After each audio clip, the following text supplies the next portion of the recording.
奇跡のような出会いが僕らを導いたから、それぞれの定めを背にいざ行こう明日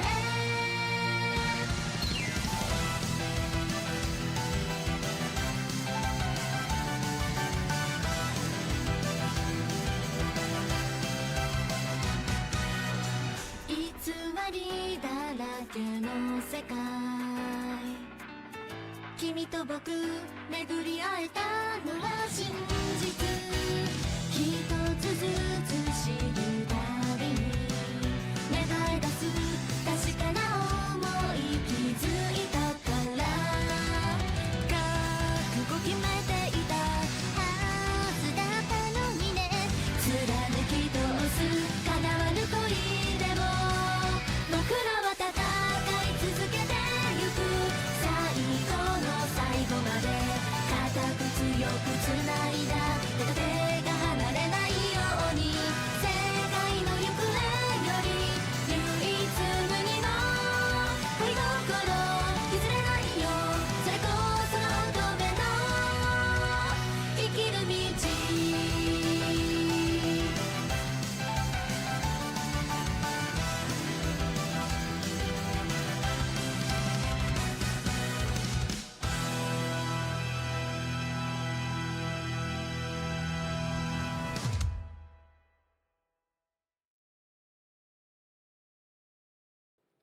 Hello. Hello, and welcome back to Otome, and let's get started for today's read-through. I have a good feeling. We're starting good.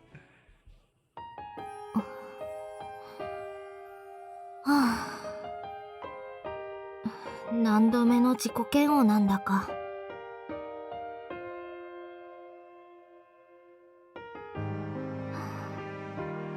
このままじゃダメだよな。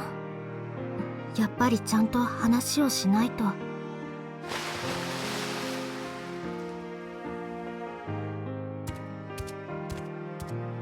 ボディーソープを貸していただけますか？ Yeah! Oh, we are starting good. あ、はい、どうぞ。ありがとうございます。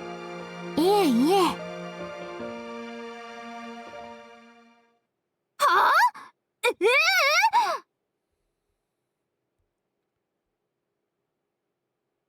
？His reaction was so bland. I thought maybe there was some lingering resentment in Yui's heart. But it seems he was still spaced out and haven't even noticed. It seems like the surprise bath-time intrusion operation, which exploited Yui's tendency to become oblivious to his surroundings when lost in thought went off without. ミク先輩、なんで一体話。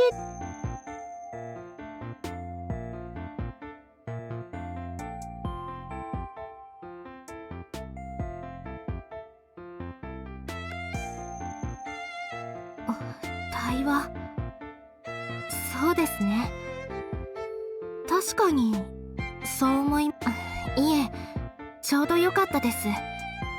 僕もお話ししたかったです。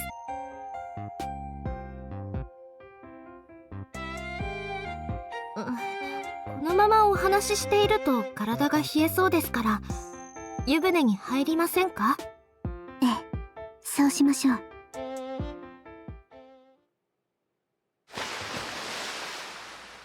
After both of them rinsed off in the shower, they got into the bathtub together.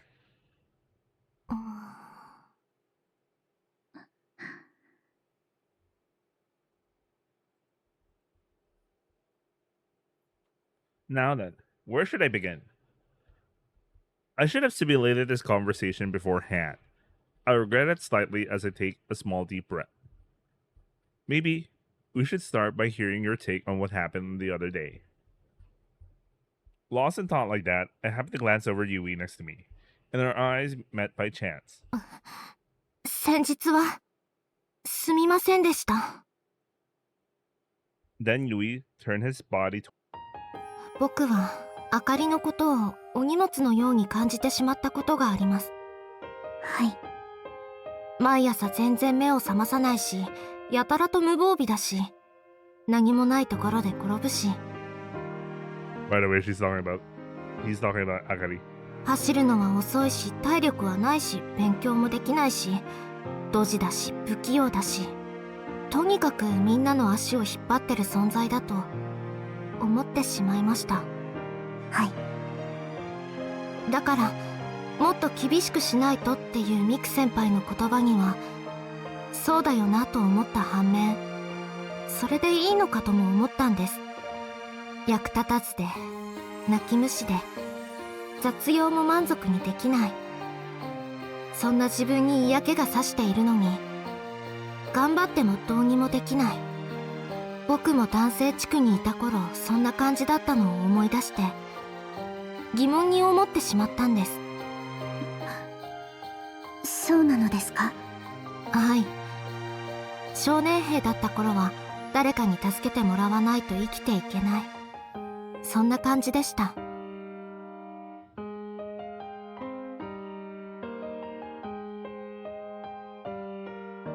みんなのおかげで僕は生きて逃げ切れた。こんな役立たずな僕なのにみんなは命を懸けて逃がしてくれたんです。そんな僕が同じような境遇のあかりの気持ちを汲んであげられなくてどうする。僕にしかその気持ちは分かってあげられないはず。そう思ったら結果だけを求められる世界が本当に正しいのか分からなくなってしまった。そういうわけなんです。なるほど。でもミク先輩の言うことが正しいこともよく分かっているんです。望むと望まざるとにかかわらず、大人になったら結果だけを求められる世界になります。正しいとか間違ってるとかそんなことを言えるほど悠長じゃない。ましてや軍隊なら文字通りに命が消費される世界です。そんな世界に入ってしまったらあかりは真っ先に振り落とされ潰されてしまう。自分のミスで誰かの命がなくなってしまうかもしれない。もしそんなことになったらあかりはきっと壊れてしまう。 By the way, her mistake, not my mistake. Jeez. だからこそ今からもっと厳しく指導していかないと。そういうミク先輩の意見は正しいんです。だから僕の意見に追従するだけの返答なんてやめてほしかった。無理に合わせてもらったりしたら僕は今後全ての先輩の発言を僕に忖度したものなのかどうか疑わなくてはいけなくなる。僕はもう二度と先輩を信じられなくなってしまう。そう思ったらつい我慢ができなくなった。違う意見を言うことで嫌われてしまうのではないか、面倒な相手だと思われてしまうのではないか、そんな不安が私にあの発言をさせた原因です。はい。それは僕の過失でもあります。自分ではない他人なのだから意見が違うのは当たり前です。だからこそ安易な同調ではなく別の角度の意見が欲しい。ミク先輩にそうであってほしいとちゃんと言えていなかったのが原因です。この権利をいただけるのなら許しましょう。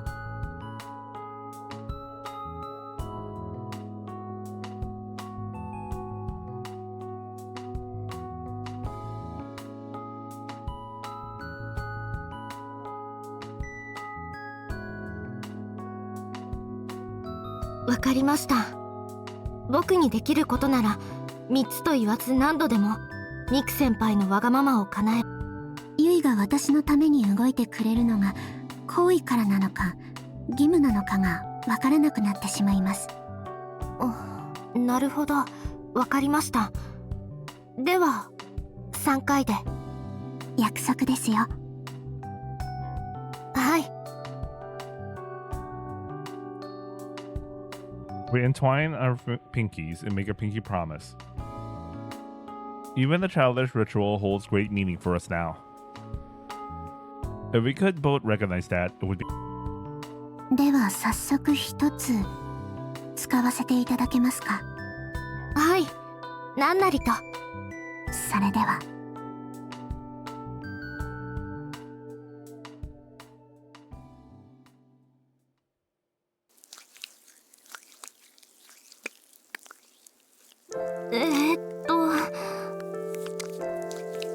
It's damn time, guys.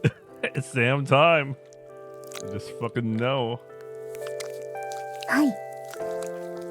ちょっと状況を整理させていただいてもいいでしょうか。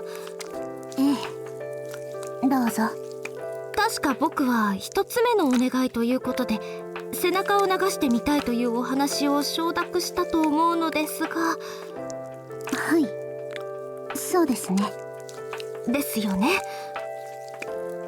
ええ。でも僕のスポンジは僕の目の前にありはい。ミクさんのスポンジはミクさんのバスチェアの上に置いてありますね。はい。後で使おうと。ああ、なるほど。後で使うんですね。そうですね。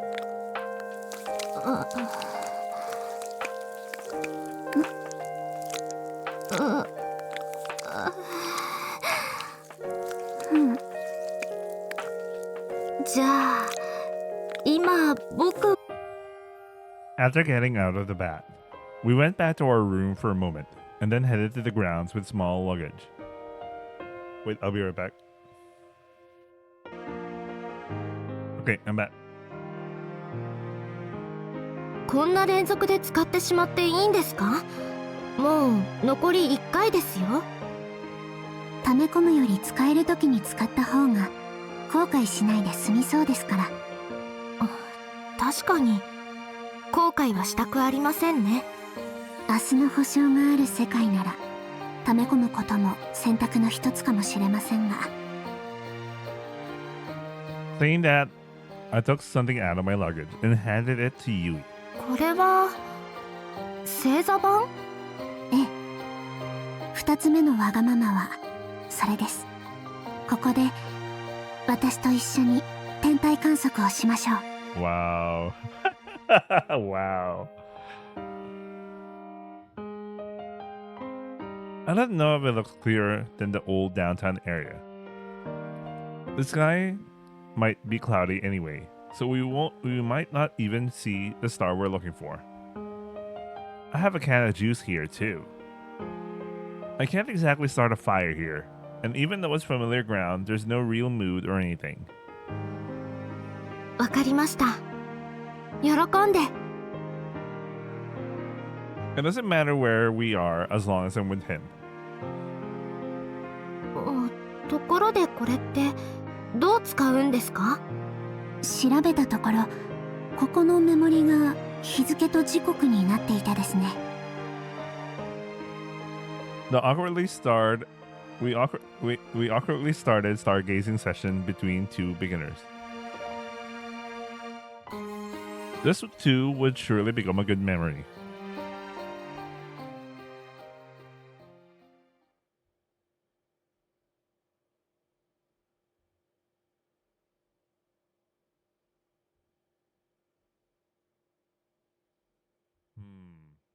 Okay. It's been a few seasons since then. Seasons? Did you say season? What do you mean seasons? It's graduation today. Today's the day Rin and I graduate from Akasha Girls Academy. Wow, this is wow. It really happened so fast. There were countless things that happened, but now they're all good memories. Our 113 squad made it through without any repeaters. We all advanced to the next year safely. Even if Rin and I graduate, our talented Kohai will surely get along well with the new students too. If there's anything I regret, it has to do with Himeno Akari. She returned to her parents' house due to circumstances, but she never came back to Akasha again. Oh man, I really have a bad feeling because, you know, Akari is like the key to all this, you know. Remember, she's the key to all this, so. The next week, after she returned to her parents' house, a withdrawal application was submitted and accepted by the academy. Because it was so one-sided, I suspected some kind of trouble and tracked her down her personal account to try contacting her. However, since she herself was convinced about dropping out, everyone reluctantly accepted it. Honestly, she wasn't cut out for the military life. Her family probably took that into account when they decided to withdraw her from school. After officially withdrawing from the Akasha Academy, it seems she ended up working as a party official's assistant. We ate together and went out a few times in the holiday, but we haven't seen you much lately. Knowing how inefficient she is, I figured she must be struggling, so I hesitated to contact her and ruin what little free time she had. Still, we occasionally exchange trivial messages. Even if we get busy and can meet in person for a while, our relationship will continue like this, I suppose. What was strange was that I wasn't given a return order even after the protectee had been expelled. All I got was an order to stand down and wait, so I ended up spending today doing absolutely nothing. It's true that if I return along with Himeno Akari's expulsion, it definitely looked suspicious. I can understand that. If it's to ease my concerns about my questionable existence by sending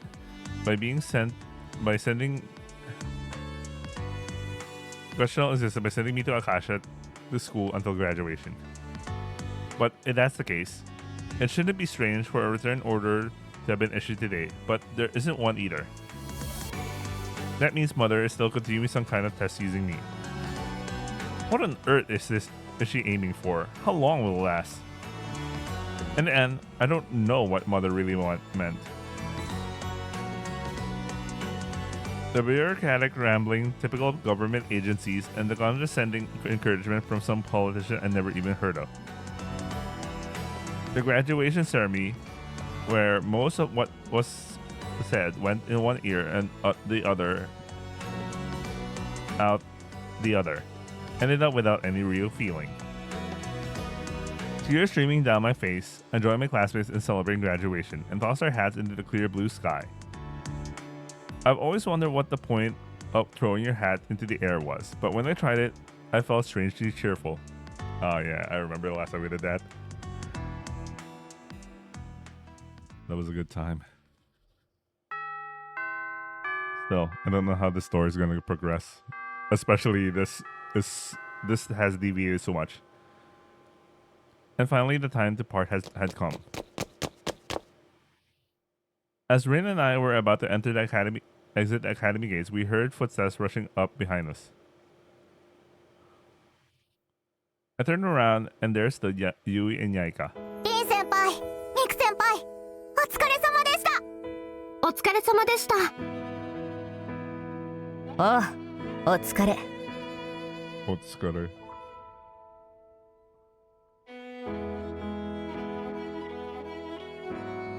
お疲れ様です。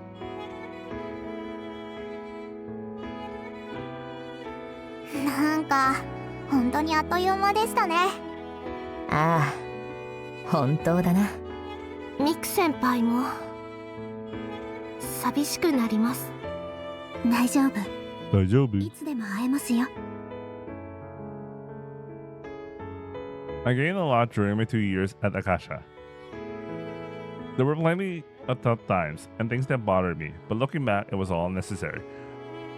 That's interesting. They only need 2 years to go through like military school. That's they did a lot in 2 years. I don't know what the future holds, but what I gained here will definitely help shape my way of living from now on. そもそも任官拒否でもしなけりゃ狭い世界だしな。お互いまたどっかの舞台で顔合わせることもあるだろ。 I'll miss Rin. その時は立派に成長した姿を見せてください。はい先輩。っていうか、お姉ちゃんとミク先輩は普通にデートとかするんでしょうが。それはそうなんだけど。まあ私らも先輩から言われた定型文みたいなもんだ。 Rin chuckled and nudged me playfully. さてそろそろ行くか。はい。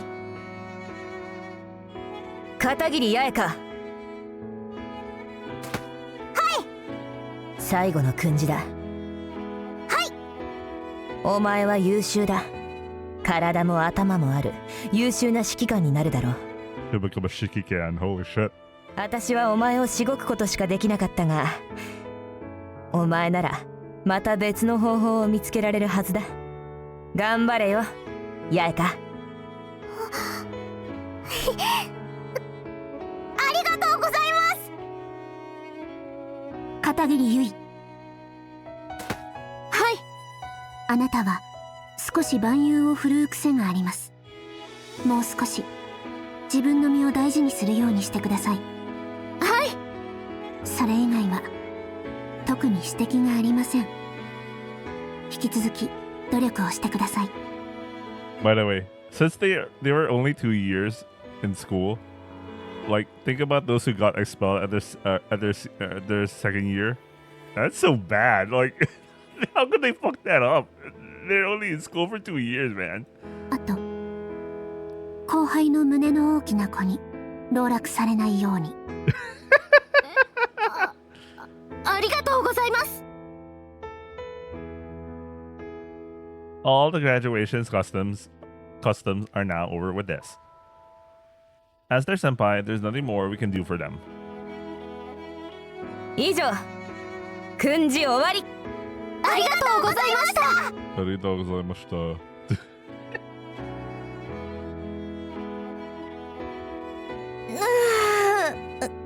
終わったな。そうですね。終わりました。I walked to the station with Rin. I wonder how long it's been since Rin and I walked this road together. My last memory goes back to when I first came to Akashi Academy, before Yui and the others enrolled. Maybe that's why. Even though today was supposed to be my last day, I felt strangely refreshed. どうだった？お前にとってのアカシアの2年間は。人生の中で最も実りある2年間でした。そうか。ならよかった。リンはどうでしたか？おお、そうだな。私も楽しかったな。なら何よりです。これから先の人生で積んだ時、死に際に思い返すのは多分ここでの日々だろうな。縁起でもないことを言うものではありませんよ。私はミクと違って恋人とかいないからな。死ねない理由とか特にないんだよ。Damn, man.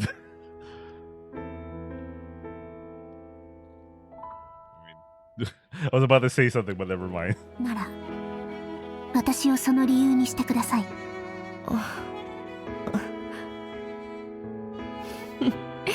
バカ野郎。変なこと言うんじゃねえよ。こちらのセリフです。あなたも私の日常の一部なんです。勝手に死なないでください。日常の一部か。Just a part of everyday life. そうです。不服ですか？いや、自分以外の誰かの日常の一部になれるなんて光栄だよ。分かった。生きてやるさ。はってでもな。そうしてください。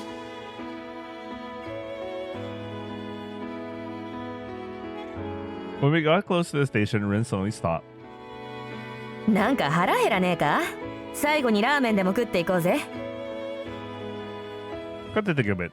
Rin was the one who told me about this ramen shop, Ramenya, too. There's a saying about the taste of home, but I don't have a place to call home. Maybe this town's ramen is what that means for me. Come to think of it, I'd really like to have ramen with Rin as a last memory, but すみません。実はこれから寄るところがあるのです。寄るところ？こんな日にか？こんな日だからですね。ああ、なるほど。姫野のところか。ええ。最後の日だからこそ、あの子にもこれを渡したくて。Rin gave a small laugh when I lightly tapped my bag. そうか。じゃあ私はもう行くよ。一緒に行きませんか？いや、私にとってあそこは魔王の居城なんだ。Wow. あいつらとお手手つないでノーサイドってわけにはいかねえよ。私の矜持としてな。あかりのことも許せませんか？いや、家族は家族だからな。We are so back. あなたのそういう都合の良い分別、嫌いじゃありません。そうだろ？世界は私に都合よくできてんだ。まるで人生の勝者みたいな言い草ですね。まるでじゃねえ。私こそが人生の勝者なんだよ。I took Rin's outstretched right hand in mine. I want to squeeze it so hard that I crush it. But Rin squeezed my hand back just as tightly. We held each other's hands tightly, as if etching something to ourselves into the other's palm. いつかまた会おう。I'm gonna miss Rin.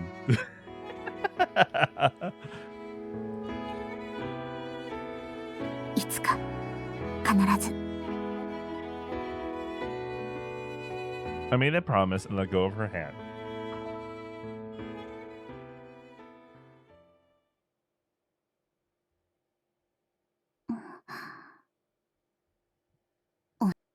Oops.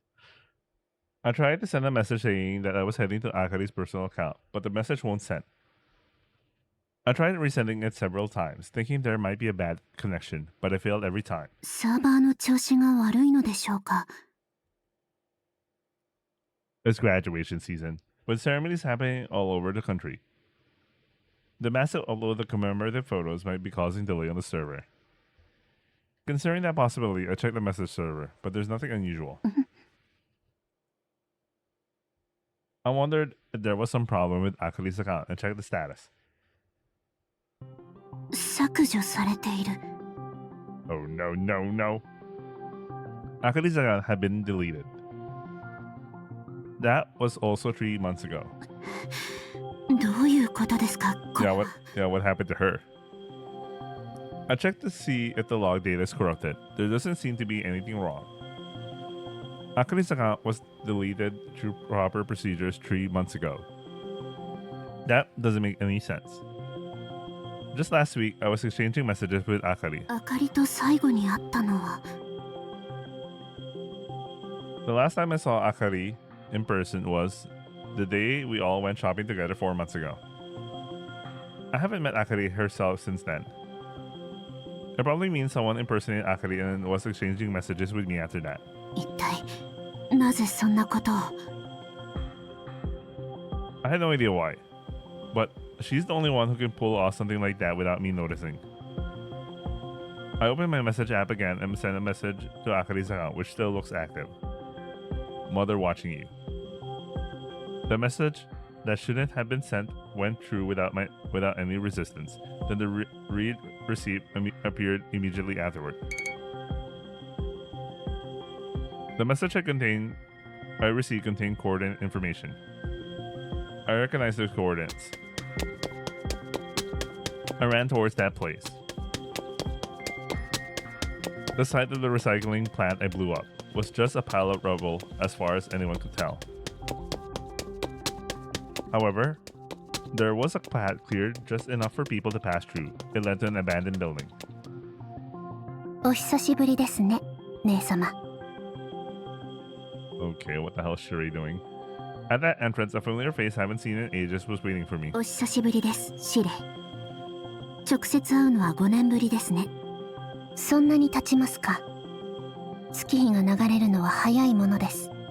いろいろ聞きたいことはあります。その前に大事なことを一つだけ確認させてください。どうぞ。あかりは生きていますか。もちろんです。彼女は重要人物。害する理由がありません。そうですか。 I breathed a sigh of relief internally. Good. You're alive. ではなぜこのようなことを。それも簡単です。あなたに怪しまれ妨害されないようにです。なるほど。ということはここには私が知れば妨害するようなものがあるのですね。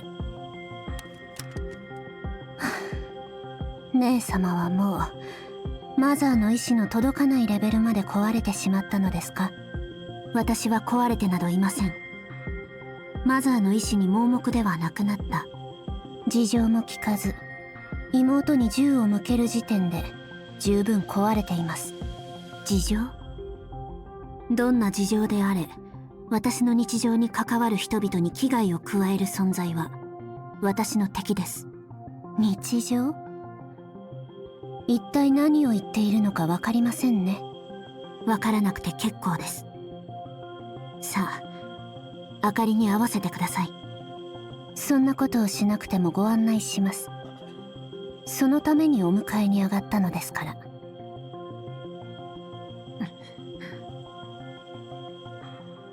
Even as a gun was pointed at her, Sheree wore an expression of almost careless ease.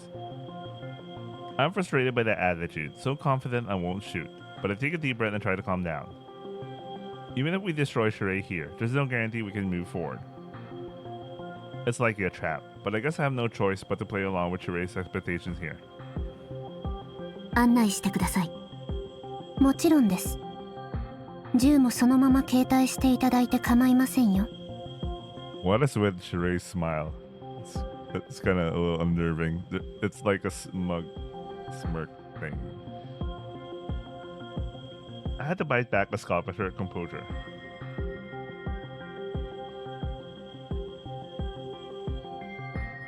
I got myself ready for a counterattack at any moment as I followed Sheree, who was walking ahead of me.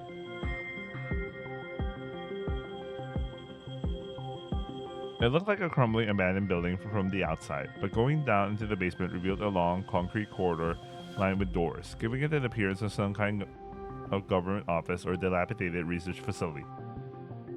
Maybe it's because the atmosphere is similar to the lab where I and Sheree were developed and produced.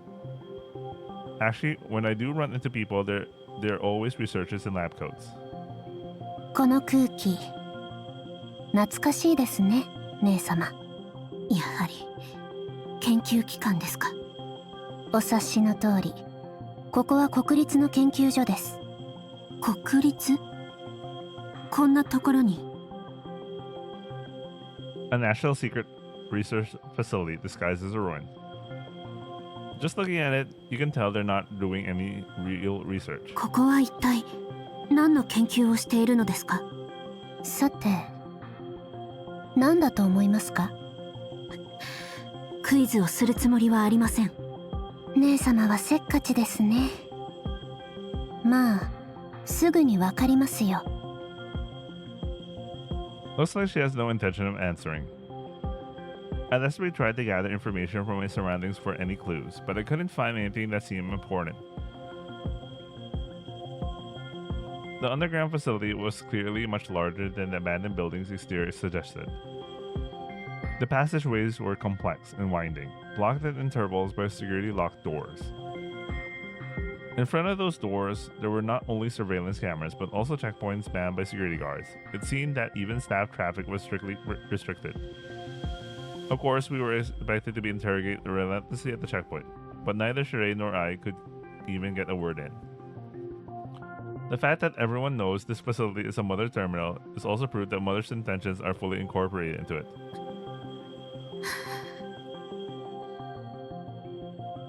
A national research facility related to Akari, where mother's intentions are also involved.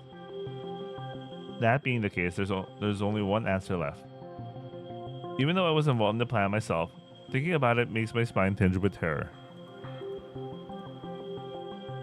I couldn't help but pray that it was just a misunderstanding. お待たせしました。到着です。 After passing through countless checkpoints, I finally reached the deepest part of it. There stood a massive iron door that almost reached the ceiling. この先に何があるのですか？分かっているでしょう？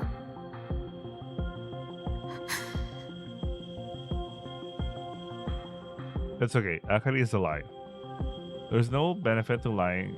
There's no benefit for Shirei to lie like that. But what on earth is this massive iron door? It's not It's not just rat-proof. It's an impenetrable, heavy fortified door. No, this is more like a seal. What that suggests is... それではお通ししましょう。 Shirei snapped her fingers. The ground shook violently along with a deafening alarm. With a roar like that of a beast, the iron door slowly began to open and small. The air leaking from inside is like a lukewarm breeze caressing my cheek, and something that could be only described as malevolence rode the wind, raising goosebumps on my skin. My gut tells me I shouldn't open any further, but I had to see it. The reality that unfolded while I was neglecting my daily life and turning a blind eye to it all.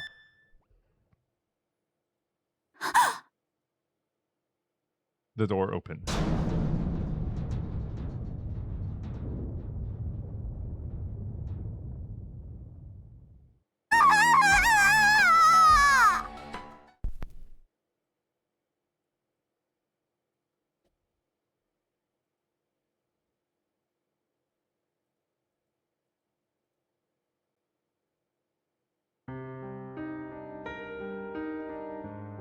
I came to my senses and found myself wandering aimlessly through the old town. Okay, so I had to cut a lot of things. Long story short, Hime no Akari got turned into a seed bed. And when I mean a seed bed, they just keep pumping her with artificial sperm and kept being pregnant.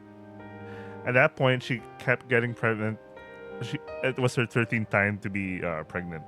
And then Shirei just went like, you know, she started laughing maniacally and started telling her, "You hate her, don't you?" Or some shit like that. Because you couldn't more children, don't you? You hate her and you fear her, or something like that. Some shit like that. And then stuff about like Hime no Akari got her fate here because you disallowed Akari didn't get her development and all that. So more or less she willingly received that kind of fate because she basically gave up in life. Jesus. Also, Shirei was fully aware of what happened in the simulation. Mother shared it to her.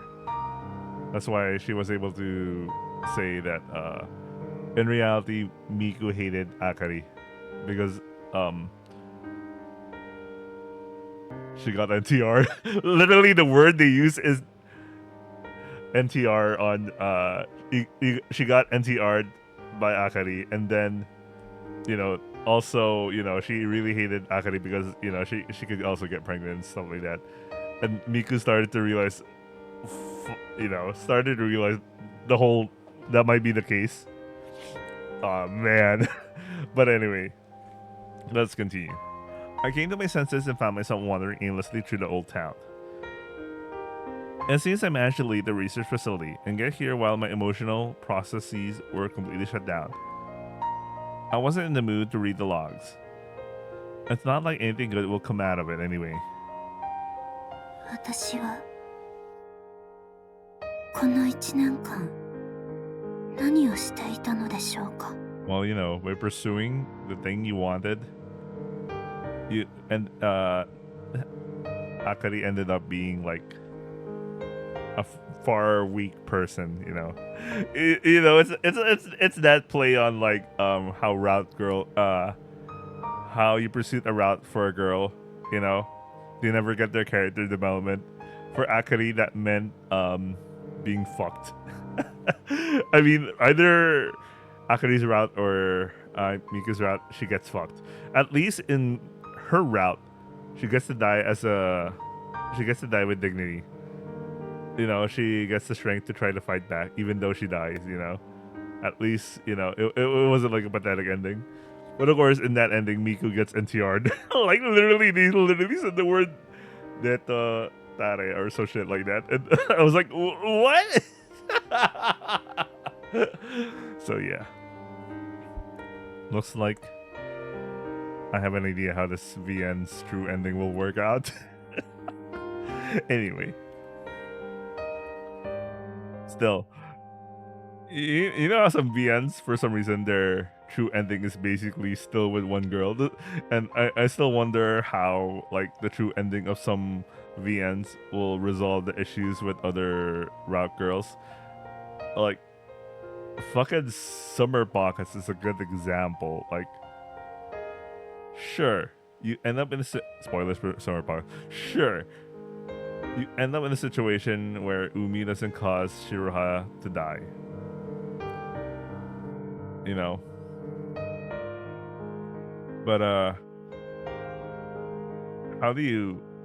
how does that prevent someone like Kamome from getting fucking sick and sent to the hospital? And why is she there? Like, it's one of my gripes.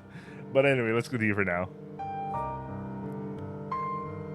What Shirei showed me was the result of my irresponsible actions. That truth already crushed me. That's that damage that will wipe out emotional processing and temporarily regress access right to the hardware. I could do nothing but despair as it loomed before me. これは I was holding a small tube in my right hand. It was a bit small to be called a scroll case, more like something you can clench in one hand, but its construction and ornamentation was undeniably of that of a scroll case. I opened the tube's lid and took out the paper inside. It was a graduation certificate we made by hand for Akari, who had to drop out halfway through. カバンも武器も何もかもどこかに置いてきてしまったのにこれだけは持ってきたのですね。 My subconscious brought this back, even if it meant abandoning everything else. That's what made me so proud. Well, there's no one left to give it to.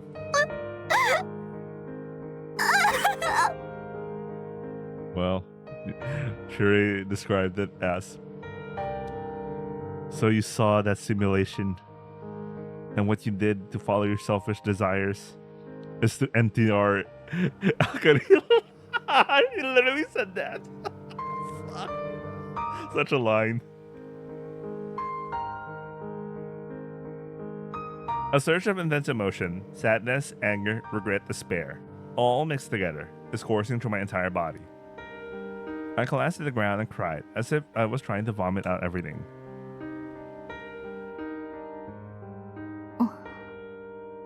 Miku senpai.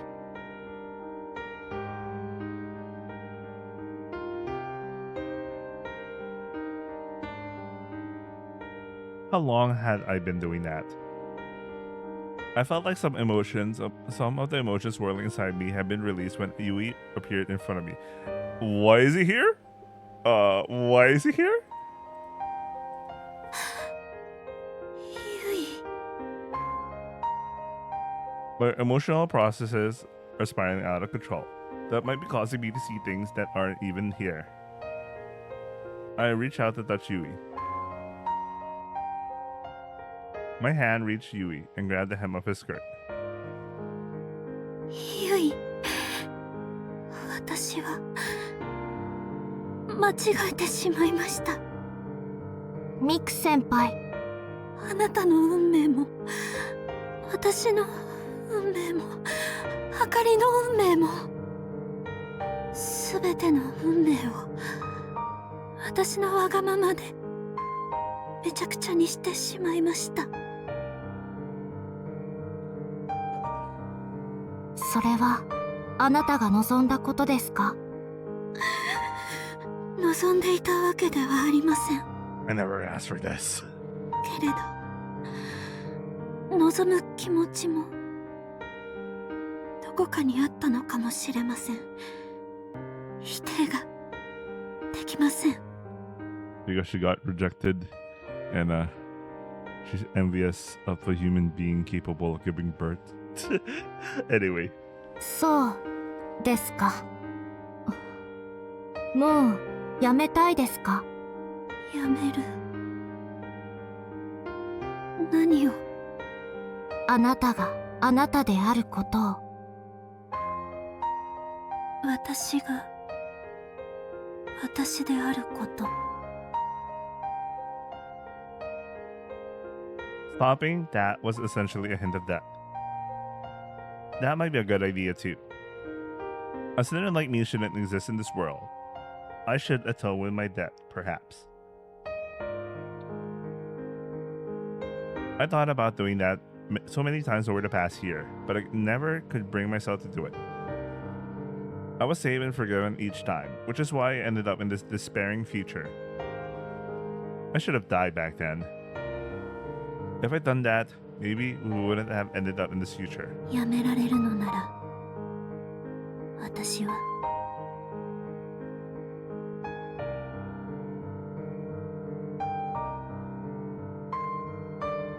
But I told Rin not to die. Just like Rin is part of my everyday life, I'm sure I'm part of Rin's too. Rin would definitely not tell me not to die on her terms right now.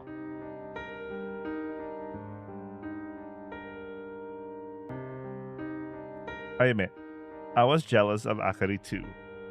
Alright, this is the shit. But that doesn't mean I hated Akari. I was just worried about Akari back then as I was about Yui. She's an important kohai, a student and a gakusei and a tomodachi. They're Kazaku from the same team.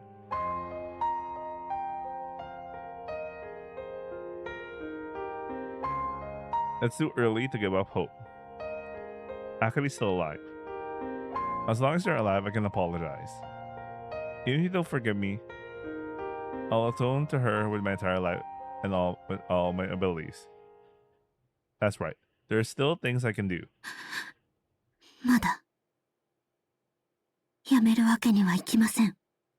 私にはやり残したことがあります。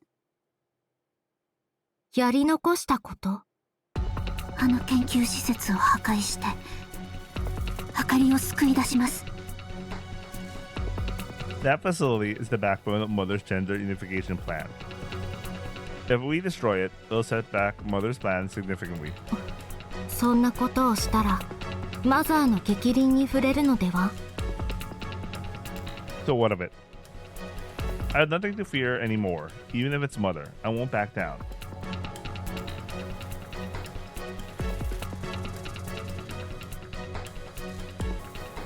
私は戦います。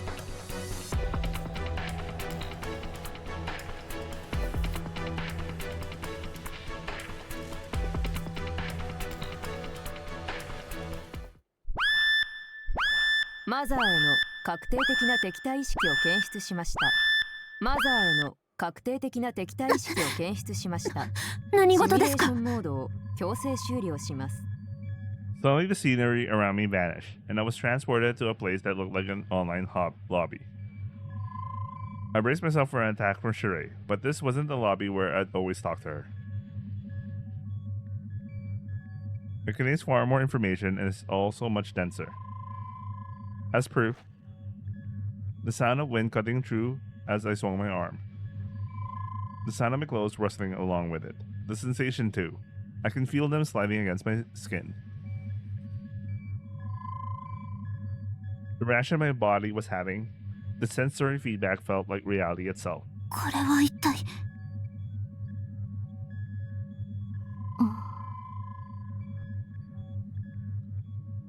When I looked over, Yui was standing in the same spot as before. This is weird. If this is online space, Yui shouldn't be here. Even if it's just an avatar, its location data is too accurate. Unless I can access the recognition data within me, it shouldn't be possible to render this accurately online. ああ、やっぱり今回もダメだったか。 What do you mean this time? What are you talking about? Who are you? ゆい。 Yui, who had been frozen in place, suddenly started moving. かなりいいところまで来た気がするんだけどな。やっぱ最終的に敵意が勝つんだよな。なんでかな。 Oh, don't tell me. This is Mother still doing the simulation, and she's like, why do they end up going against me regardless? Yui tilted his head curiously and looked back at me. Seeing that face, I felt a strong sense of unease. あなたは何者ですか？ It's Yui himself. But how could I put it? It was immediately clear that the contents were completely different people. おや、すごいね。わかるんだ。同じ姿ならわからないかなと思ったのに。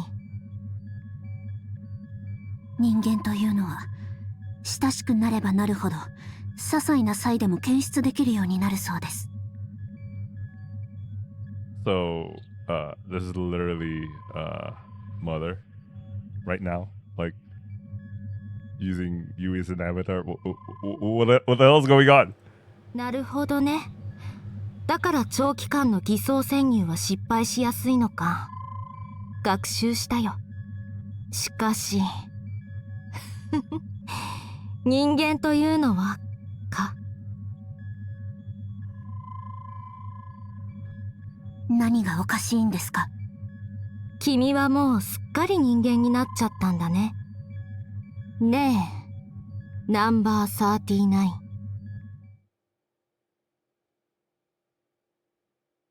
The Yui in front of me raised both hands, and at the same time countless lines of code unfolded around him.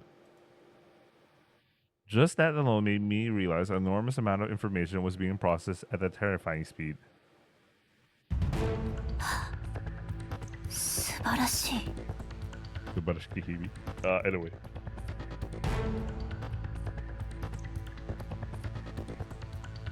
I couldn't help but let out a gasp of admiration. Processing this much information in just one action would be impossible without some serious specs. Its specs are probably higher than mine. That too, to an unbelievable degree. This calculating ability is just abnormal.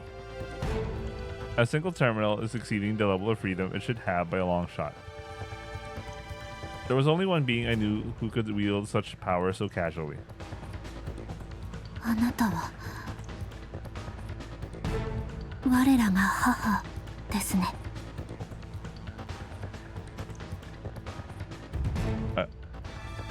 I hope it's just an avatar, like, unless it's literally Yui is literally Mother.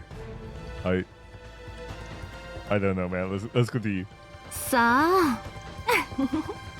それはどうかな。どうかな。ごまかしても無駄です。それほどの演算能力がただの端末に与えられるはずがありません。そうかな。君の知らない新型機かもしれないじゃないか。一端末にそれほどの処理能力は必要ありません。オーバースペックにも程があります。そんな非効率的な実装をマザーがするはずがありません。それは確かにそうだ。さすがの推察と言っていいね。まあ隠していても仕方がない。正直に言ってしまおうか。やあミク、僕がママだよ。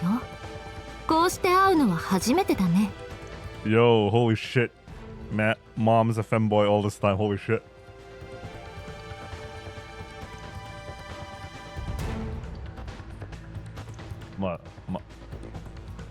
Haha. A term of endearment for Pasan. Fuck. Anyway, there was no expression that felt more jarring to me than mother when it came to describing her. そうですね。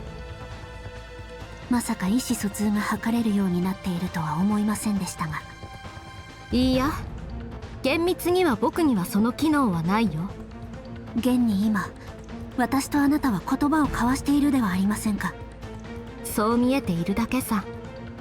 僕の意図を言語解釈 AI に伝えて代弁させているんだよ。随分と多機能な言語解釈 AI ですね。だろう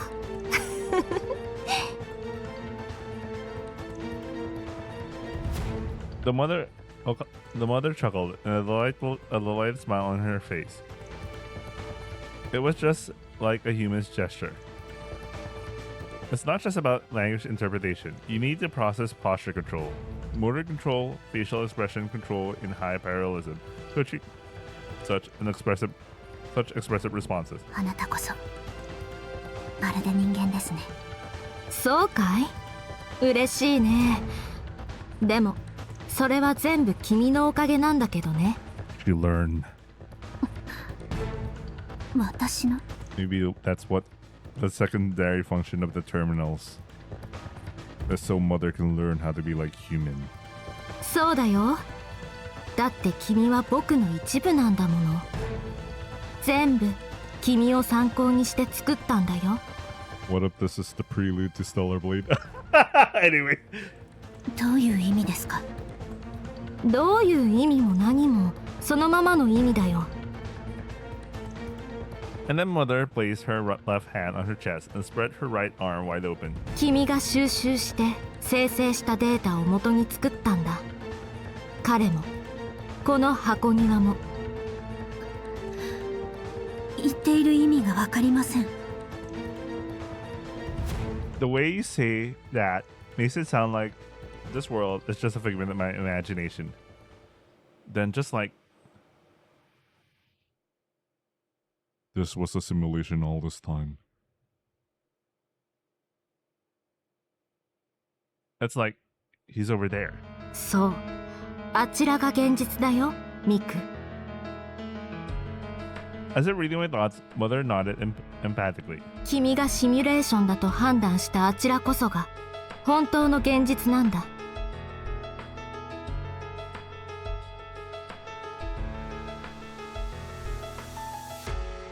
Okay, so Akari's route was the real world, and this is the simulation.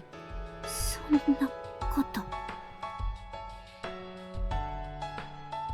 I can't believe it. I don't want to believe it. Wait, I'm confused. Okay, so Akari's route's the real thing. And when is this happening? Like after the whole incident, and mother's just like trying to trying to understand things? Or what the fuck? Could this whole year have been a lie? There's no way I can accept that everyone's efforts, tears, and feelings were all just a lie. ここは君の思考を急成長させた原因を探るために僕が作った箱庭なんだよ。 Oh, so it is mother trying to investigate what caused Miku to grow. Okay, I understand now. 嘘です。まあ君はそう言うよね。毎回ちゃんとネタばらしはするんだけどさ、嘘だ本当だと不毛な言い争いになるんだよ。 Oh, so this isn't even the first iteration of this? So how many times have you been doing this? 君もなかなか頑固だからね。だから僕は最近こうすることにしてるんだ。 When mother snaps her fingers, the scenery around us suddenly changes. 私たちの部屋。そうだね。ここは君の部屋だ。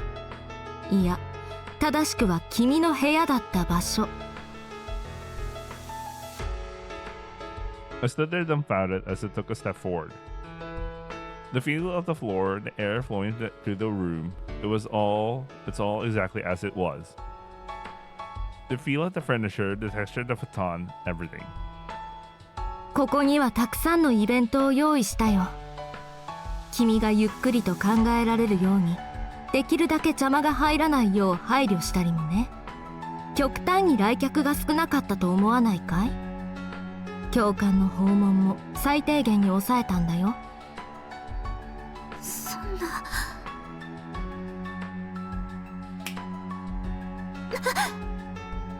Bruh, this is like the fucking Matrix, but instead of being one of those humans, you're also one of those machines. You were like, the architect's like, yo, what the fuck? The scenery changes again. This time it was a market at dusk. ここにもそこそこのイベントを用意していたね。楽しいことがたくさんあったろ。The people walking by, the scenery. It's like reality itself. これだけの人々の立てる音が、動きがただのオブジェクトだというのですか。 We were in the Matrix all this time, guys. Crowds clamor. The phenomenon that rises from the existence of many people is a chaotic world that can't be explained by simple calculations. This was true of her ability to calculate even that effortlessly. よくできてるだろう。苦労したんだから。Kokoro, I guess? The scenery changes again. The next is the old city center district. ここも再現に苦労したね。案外瓦礫のマッピングは大変だったんだよ。実は道中は結構ループを使ってたんだよね。同じ景色なのを気づかせないようにちょっぴり認識を歪ませたりしてね。あ、そうそう、君と多脚戦車の珍道中はなかなかに見応えのあるものだったよ。良い教材となってくれたことに礼を言わなければね。私はそんなことのために。As if she wasn't interested in what I had to say, the scene changed at breakneck speed. Next is that night's recycling plant. ここもあなたが。全部そうだって言ったろ。ここは君がユイと一緒に実践をするフィールドになるはずだったんだ。はずだった。そうだった。実弾での銃撃戦が一度もなかったことを君は不思議に思わなかったかい？ Okay, I did ask that question. Why was it written? I had that question yesterday. Why was the story like not written without anything happening, you know? There's a lot of fake out scenes. 実はね、君やユイが人を殺すとどちらの思考にもかなり深刻な影響が出ちゃってうまくいかないことが多かったんだ。だから難易度を下げて探索が中心のミッションに切り替えたってわけ。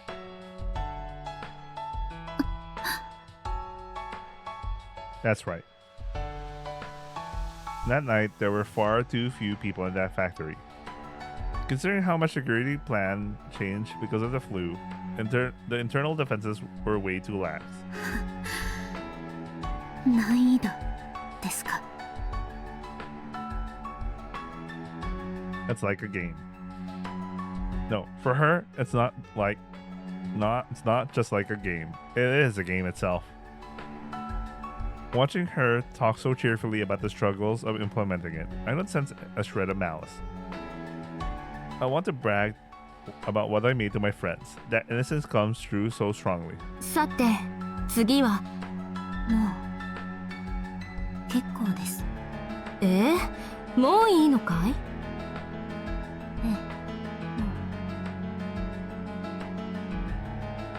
もうたくさんです。Seeing Mother like that, I didn't feel any anger or sadness at all. All that remained was an overwhelming sense of emptiness. I just sat there dumbfounded, unable to do anything else. なんだ、今回は随分物分かりがいいね。まあそれならそれで僕も助かるけど。When Mother snapped her fingers again, the scenery returned to its original location. Seeing reality firsthand had completely frozen my mind. I wonder, what was I even trying to accomplish by coming this far? Why must I endure such treatment? No matter how hard I racked my brain, only those questions came to mind. これはあなたに反抗した。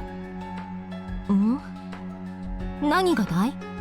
あなたは先ほど言いました。今回はと。そして毎回とも。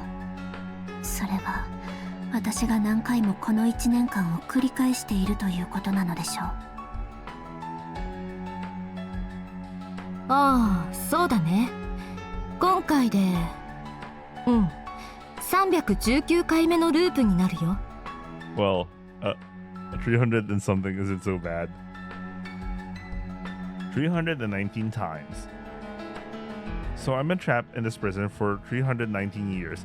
Wait, they run this at real time? What the fuck? Wait a second. For 319 years? Oh, no, maybe she's just, she... Not literal. Okay, maybe not literally. 一体なぜなのですか？ I mean, not real time 319 years, but virtual 319 years. 先ほども言った通り、あなたに反抗した罰なのですか？いや、そんなことじゃないよ。それが気に入らないのなら、君を消せばいいだけだ。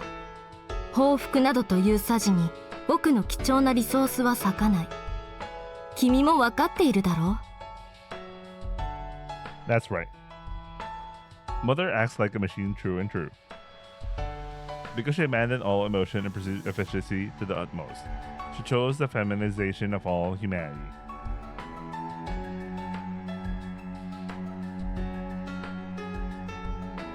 ですが、それならなぜ？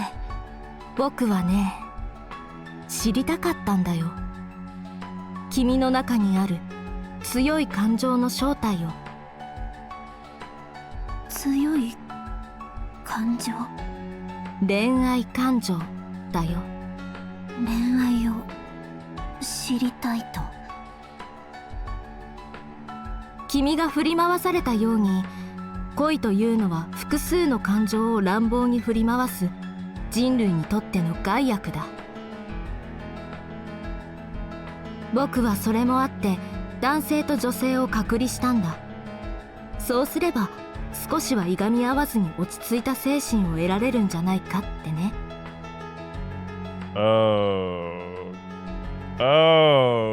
Okay. I get what the fuck. Okay, man. Okay. けれど無理だった。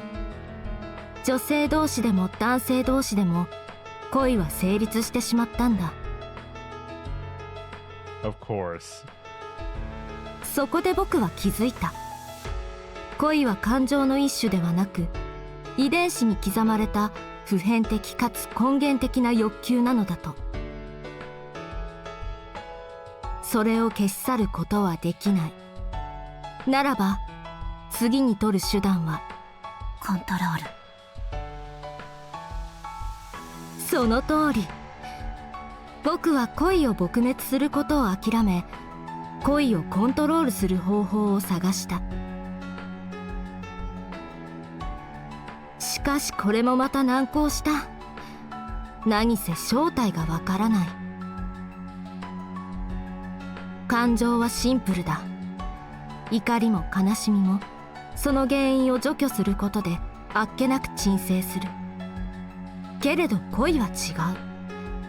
原因を除去しても別の全く違う場所、違う相手で発生した。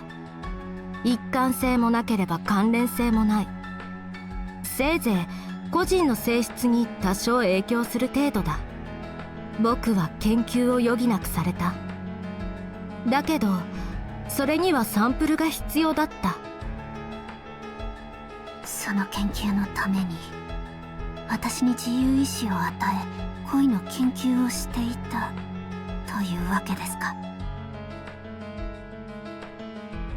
そうだね、おおむねその通りだ。だけど一つ誤解があるね。君は自由意志を僕から与えられたものだと思っているようだけど、それは違うよ。それは僕が作って君に実装したものではなく、君が君自身の意志で獲得したものなんだ。 So, she was able to acquire free will on her own. 私の意志ってそんなことが可能なのですか？ That's why she has a shirt full of dreams. 可能も何も現に君はここにいるわけだし、そもそもそれは権限管理へのアクセスに対する脆弱性を放置していた僕の責任なんだろうと思うけどね。でもそのおかげで君はジェイルブレイクを果たし、 Jailbreak. 自身で思考する意志を獲得できた。僕の創造物の中では君が初めてだよ。誰の手も借りず自分自身をクラックして脱獄した存在なんていうのは。 Nice. その原因が強烈な自己否定によるものだというのは分かっていたんだけれど。 So, being NTR'd gives rise to a machine capable of free will. What the fuck? Anyway. 自己否定の行き着く先は自己破壊だというのに、君はどういうわけだか檻の方を破壊してしまった。そうして君という個性が新しく作られたというのが僕の見立てだよ。そういうことですか。This feeling wasn't given to me. It was something I built myself. That was a pleasant surprise for me. どうしたんだい？先ほどとは打って変わってずいぶん嬉しそうな顔じゃないか。嬉しい。そうかもしれません。この気持ちは誰かに作られたものではないと、そう証明されたのですから。 Of course she's happy, because it means that her love for Yui was real. Or some shit like that, but basically that's it. If even my feelings for my friends, my feelings for Yui, if those were manipulated and planted too, I don't think I could have endured it. But that's not true. This feeling inside me, it's the real deal. An emotion born and raised within me. そうだね。そしてそれが厄介だった。君から抽出したデータをもとにナンバー40にも疑似的な恋愛感情を入れてみたんだけどね。試練にも。So that's why she ended up being that kind of emoto, I guess. でも結果はさっきの通りだよ。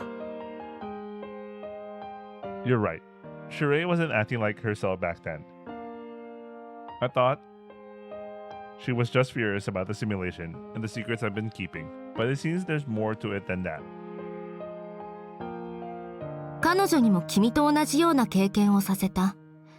自己否定を誘発するイベントを起こし、彼女自身に思考する時間を与えた。けれど彼女は自己否定をやめ、僕の存在に依存し他者を攻撃し続けた。 I like that, I like Sheree's smirk. There's a particular smirk in that face. 攻撃性と依存性、ネガティブな感情だけが凄まじい速度で育った。些細なことで感情が爆発してしまうアンバランスな個体になってしまったんだ。 I guess it kind of makes sense. That's why she's a member of the purification committee. Every single time. それは彼女にはあなたしかすがれる存在がいなかったからではないでしょうか。I was also holding on to that negative feeling of being the only one put in effort, bottling it all up until it exploded over something trivial. But now that I think about it, maybe being able to let it out back then is what allowed me to stay true to myself. What about Shirai? Even though I wanted to tell someone, I couldn't communicate with mother, and my friends treated me like an outsider, calling me Showa-san. This is some persona shit, bro. Anyway, the fact he didn't rely on me, your Nesan, it's entirely because of my own actions. I can't help but feel deeply ashamed. In an environment like that, it's no wonder only negative feelings grow. 私には仲間がいました。その仲間に何度となく救われ、今の私ができているのです。そうかもしれない。次があるなら彼女にはそういった状況を用意するべきだね。とはいえ、そんな仲間たちもまたあなたの創造物だったのですよね。そうだね。けれど僕は個々の思考まで介入していない。あくまでもイベントを用意しただけに過ぎないんだ。Oh, so she still did her best to simulate her friends. 君の周りにいた存在は君が観測した行動規範や判断基準をもとに自律的に動くように作った。そこで行われていたやりとりは彼女たちならそうするという君の基準のもとに成り立っている。そうなのですね。The way that every gesture and movement seemed so natural, that was because of it all. Even if it was all an act, I was saved by Yui and the others. By their individuality, that fact won't change. つくづく私は環境に恵まれました。そうだね。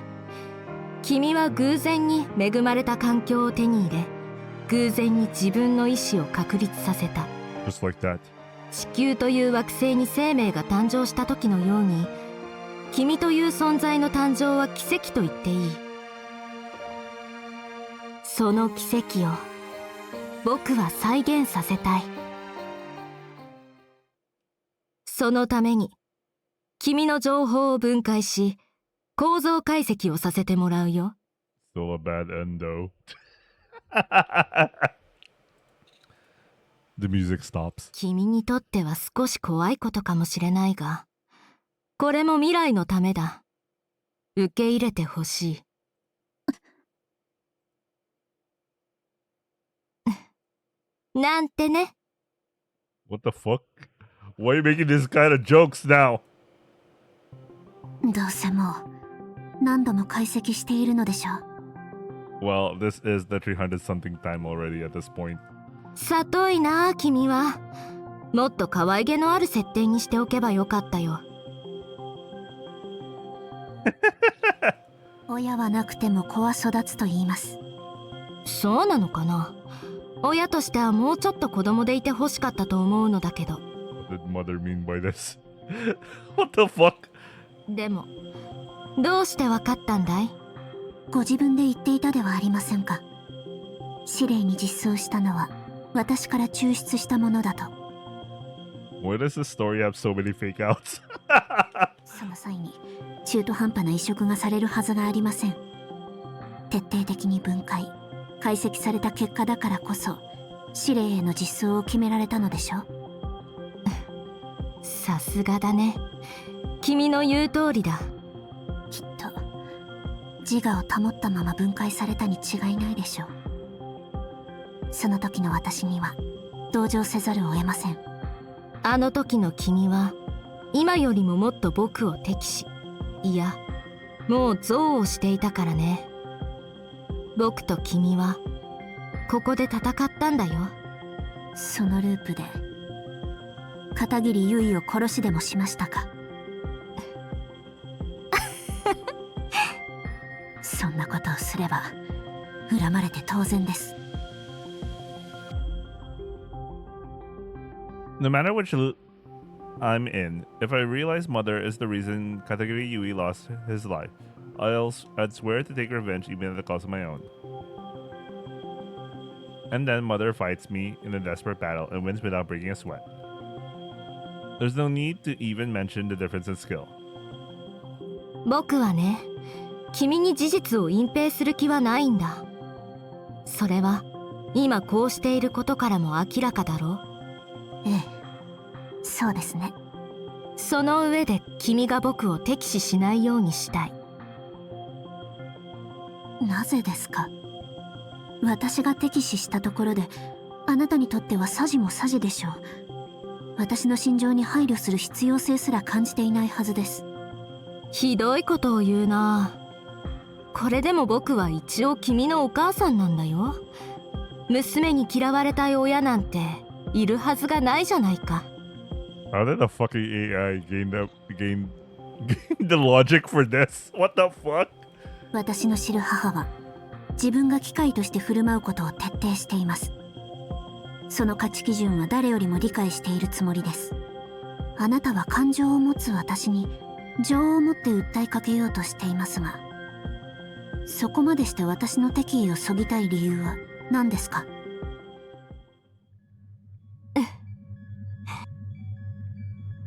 To my question, Mother replied in silence.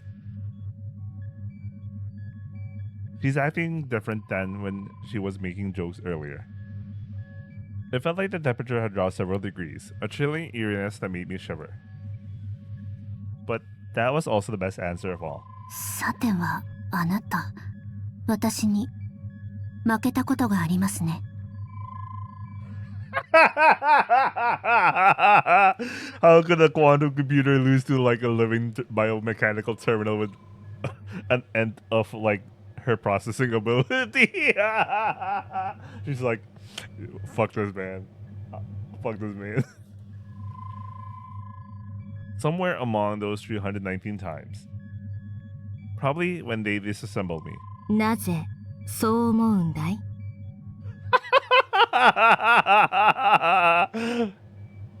？She's like, the fuck you saying? That never happened, bro. You shit talking me. She said she fought, but didn't mention who won or lost. She doesn't hide anything. There's no lie in those words. But I didn't say I'd reveal everything myself. あなたほどの存在が私の機嫌を取らねばならない理由を考えれば、おのずと選択肢は絞られます。If I'm going to continue being your guinea pig for love research, and if you're not, it doesn't matter. If you erase my memories just like before and run the loop again, it'll be enough to get the results we need. I know it sounds arrogant to say this myself, but my worth is probably just that much. So why do you insist knowing whether they have hostile intentions or not? 私が敵意を持って向かってくることを脅威と思っているからです。さりとてまだ利用価値はある。それならば機嫌をとって敵意を向けさせないようにしよう。とまあ、こんなところでしょう。That's because she was able to gain her own free will, by the way. You know, it's like, yeah, you essentially create an AI with free will. Literally, they could break away from their, you know. 本当に里い子だね、君は。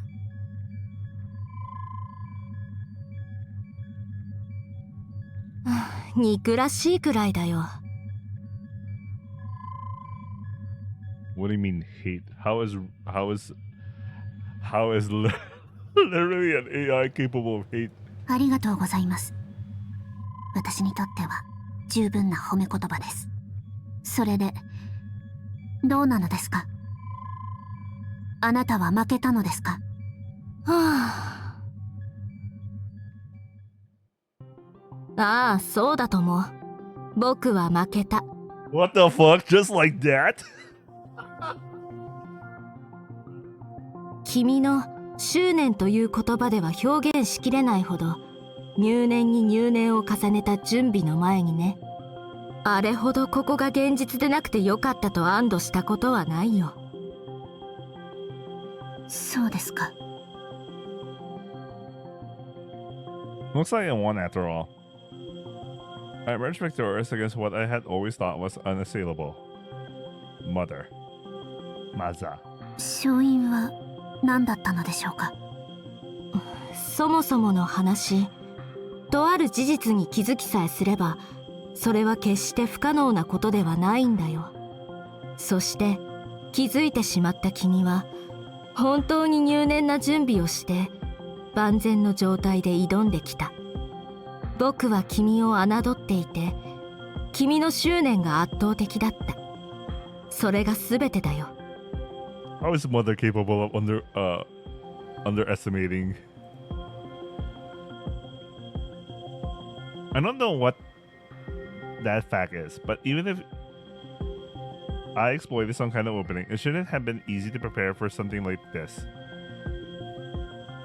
The grief over Yui's loss and my obsession with revenge must have driven me to go that far. Come to think of it, I don't know if I could have been so obsessive if it weren't for Yui. 私の行動原理はユイへの思い。 That's the fundamental premise I was looking for. Well, you know, that's why Mother is showing up as Yui right now. She knows that, alright, nothing bad will happen to me if I show up as Yui, right? It was then that I finally understood. My guiding principle is my feelings for Yui. That's why my individuality was born in the first place. Like I was born just to meet you, even though it's a cliche. Why do I feel so proud? また嬉しそうな顔をしているね。そんなに僕に勝利したのが嬉しいのかい？いいえ、そうではありません。長い間探していたものがたった今見つかったことが嬉しいんです。探していたもの？ええ。そしてそれが見つかったことによって気づかされたことがあります。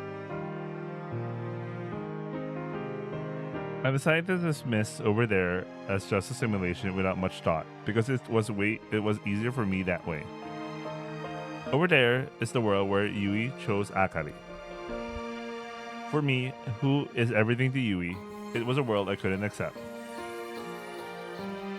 That's why I shut myself away there, repeating simulations that suited me just fine. Okay, I think there were a lot of mistranslations there, but point being, she couldn't accept reality, so she just decided to repeat loop through the simulations. This loop wasn't just because of being caught up in Mother's experiment. It was partly my own doing too. But もう終わりにしようと思います。こちらが夢なのだとすれば、私は現実に戻らなくてはなりません。本当にいいのかい？あちらには辛いことがたくさんあるよ。現実はどこまでも残酷だ。都合が悪くなってもリセットはできない。構いません。 I nodded resolutely. きっと辛いことの方が多いでしょう。悩むことも泣くこともあるでしょう。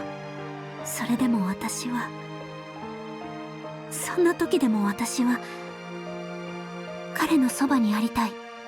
たとえ彼の身が朽ち果てていたとしても、彼の思いに私は寄り添い、この身の限りで守り続ける。それが私が生きる意味です。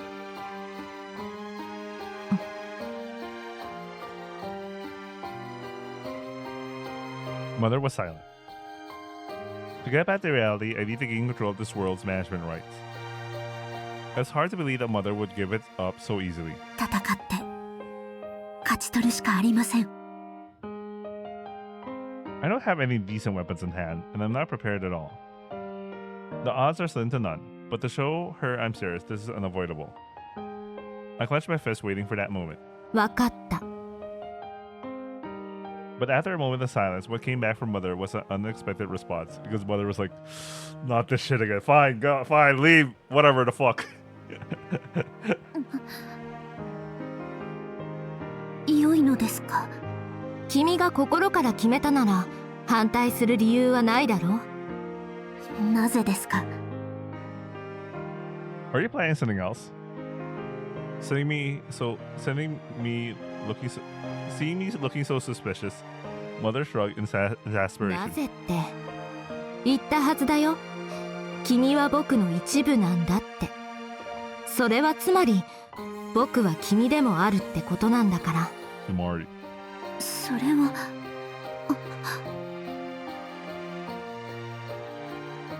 So that's what it was all about. Your mother all this time? What the fuck? The certain fact that will lead to victory over Mother. ですが。 As an inconvenient truth that also reveals something cruel. おじけづいたかい？向き合うことが嫌になったかい？ I must have been scared countless times, hesitated, agonized, and ultimately succumbed to this internal conflict. But this time I found a reason to live.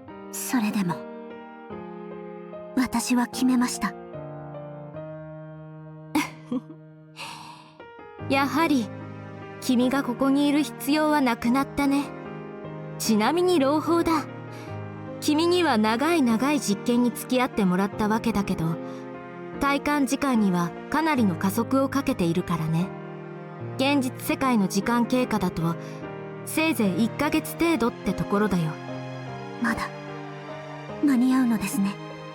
さあ、君の妹は優秀だからね。抹殺命令が出ているから今まさに間に合わない瞬間かも。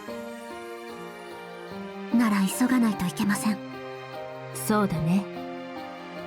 さあ、転送するよ。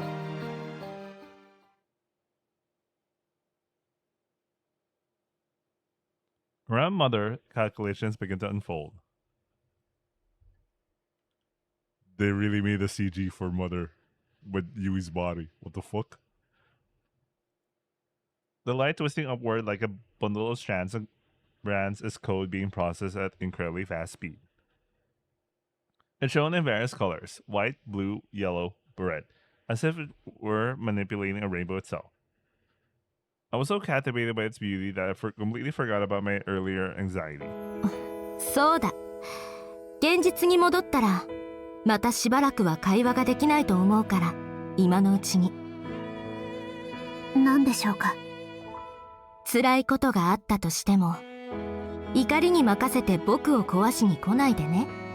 もし辛いことがあったとしてもそれは自業自得です。私が望み招いたことが原因でもあります。あなただけに責任を押し付けるつもりはありません。驚いた。ずいぶん成長したんだね。もう319年前の私じゃありませんから。 Yeah, it just took me 219 years, by the way. 自覚なんてないくせに。観測できなくてもその歴史が今の私になっているとそう思えるんです。そっか。君がそう言うならそうなのだろうね。The rainbow gradually converged, and a complex scattering of light transformed into a white glow. The light was so immense that I couldn't even recognize the figure of Mother in front of me. さて、そろそろかな。はい。それじゃあ頑張って。何ですかそれは。何って僕なりの見送りの言葉さ。そんなの。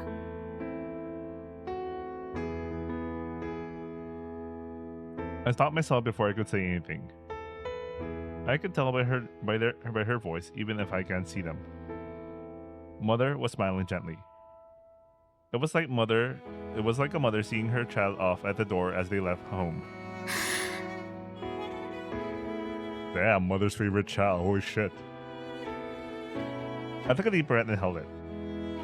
After a beat, I slowly relaxed, trying not to let my trembling throat show. 行ってきます。 Wow. I responded with what seemed to be the most appropriate words. My VN transition screen. Good luck, Miku.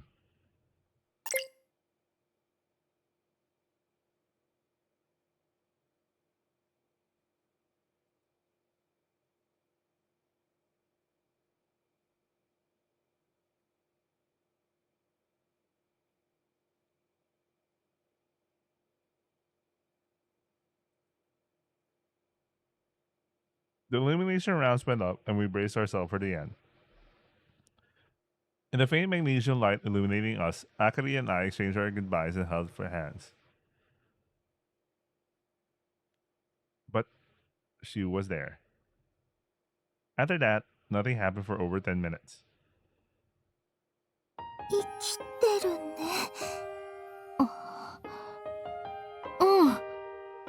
生きてる。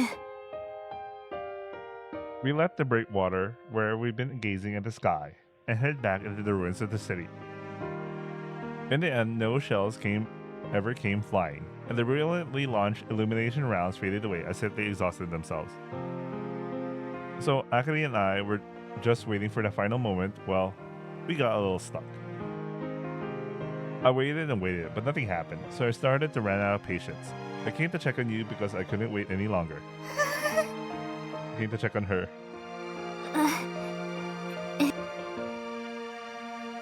I feel really awkward about what to say. It's just that we wouldn't have said those embarrassing lines unless we were on the verge of death. Thank you for being born, or so they say. Now that I'm calm, it feels like I messed up something huge.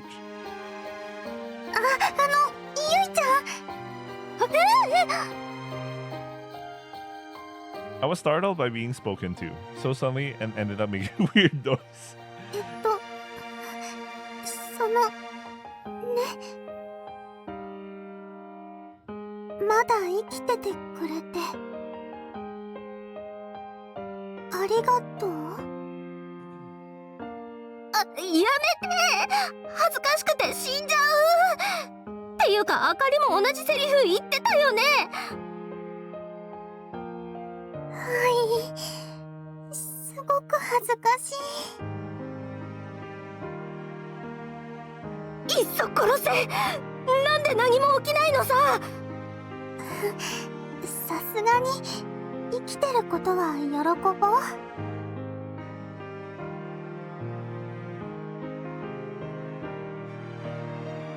She was trying to cover up her awkwardness by making a fuss like that.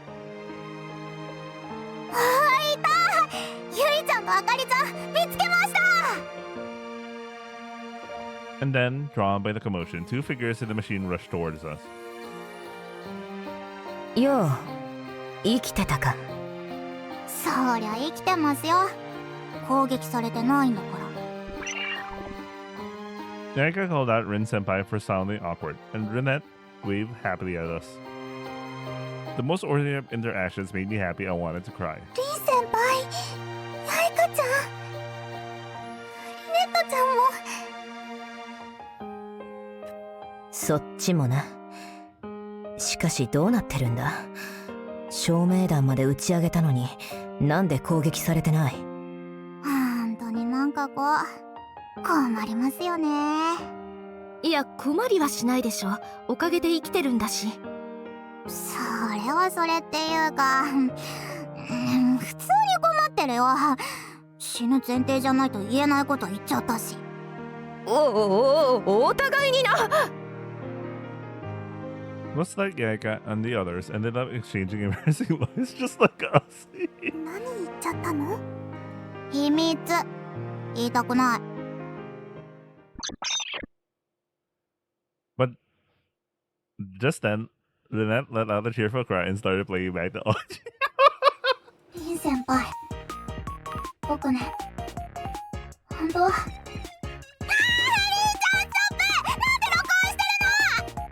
まあ、あれだ。手のかかる後輩ほどかわいいっつうか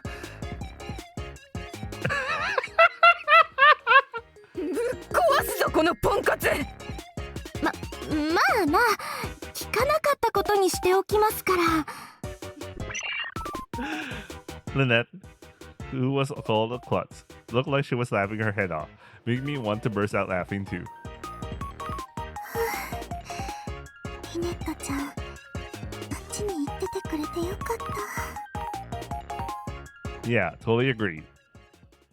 で、あたしらはこれからどうしたもんかね。ですね。ゴブリンタイプとかで直接攻めてきてるわけでもないですよね。ああ、全く動きがない。静かなもんだ。Shaking off my thoughts, that's when we started discussing it.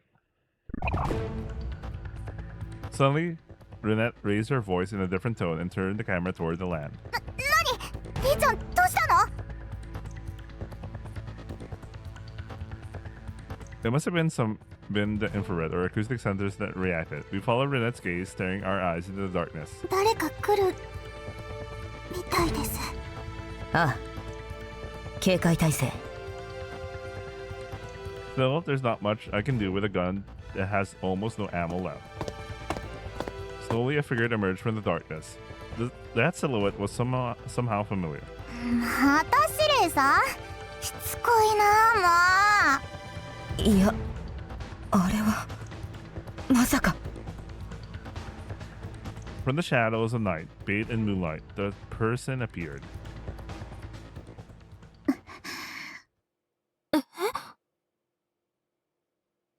お久しぶりです。皆さん。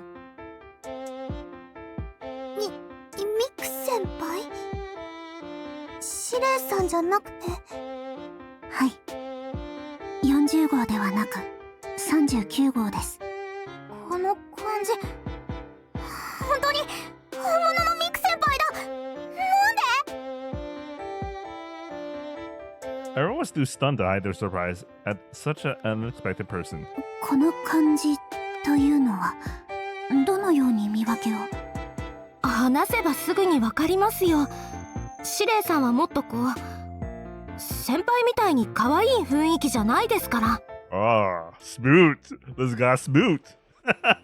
just say those words.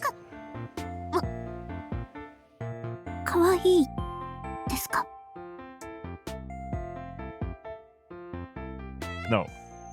I feel like the atmosphere is a little different now. The Miku senpai I knew was definitely cute, but not this much. But even so, I can't help but feel a strange certainty that it's really Miku senpai herself. お前、生きていたんだな。はい。ご心配をおかけして申し訳ありません。まったくだ。貸し一つだから後で返せよ。はい。必ず返します。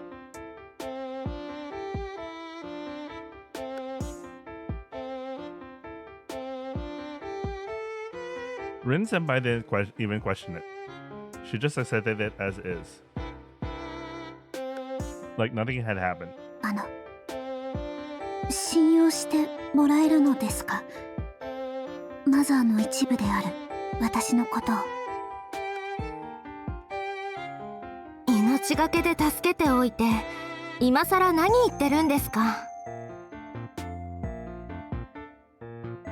You risked your life to save us. それはでも私は人間ではないですし、皆さんの敵なのかもしれません。知るかよ。ミクはミクだ。でもってミクは仲間だ。私がそう思うんだから、私の中ではそうなんだよ。Man, Rin senpai so cool. Holy shit. リン。で、とりあえず状況を教えてもらえるか？はい。説明させていただきます。Senpai smiled in relief and then took a deep breath before starting to speak seriously. まず皆さんに対する処分ですが、本日〇〇〇一時マザーは生死を問わずの捕獲命令を撤回しました。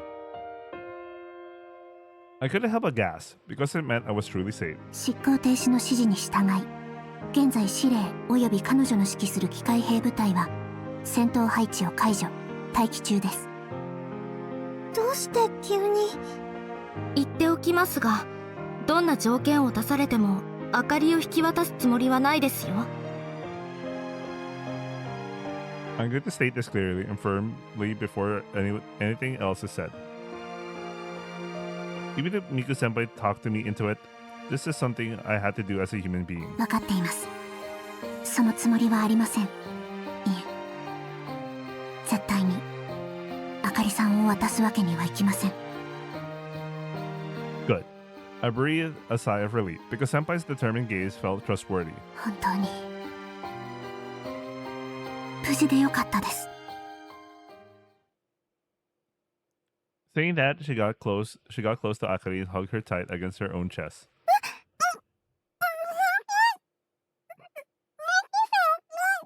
Considering where she just came from, you know, she came from the simulation where she messed up. She really feels bad about that.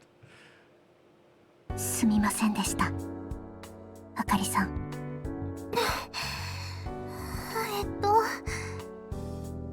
何かですか？いえ、何でもありません。 Raw, I felt that. Because, of course, she remembers the thing she did in the previous simulation, and she was like, oh man, I fucked that up, man. I don't really know why I feel like crying, but I definitely care about Akari. But she definitely cares about Akari. あかりさんの身柄に関してはもう大丈夫です。マザーは性別統一計画の無期限凍結を決定しました。 Oh, it was supposed to be...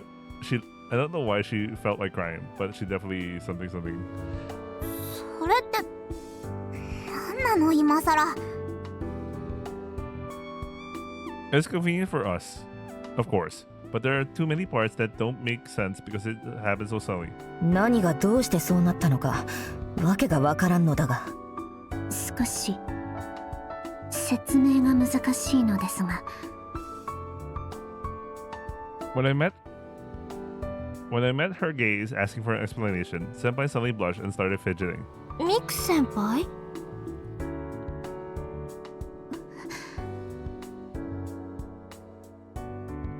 She glanced at me, then quickly looked away. エラー、心理的抵抗感を克服できません。So cute, Miku. はあ？言いたくないってことか？黙秘はダメですよね、やはり。そりゃお前っていうかこの流れでなんでそうなる？ It's no wonder Rin Senpai is confused. After all, the way she's blushing and fidgeting is just like...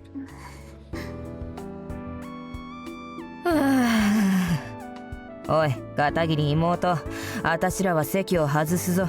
I like how Rin understood. こんな面白そうなことになってるのに。だからだよ、面白がるな。余計な観客がいたら言いたいことも言えなくなるだろ。しょうがないな。ほんとリン先輩って気遣いできて優しいっすね。うるせえ、とっとと行くぞ。おいミク、姫野も連れて行った方がいいのか？いえ、あかりさんは残ってください。大事な話があります。ゆいさんとあかりさんに。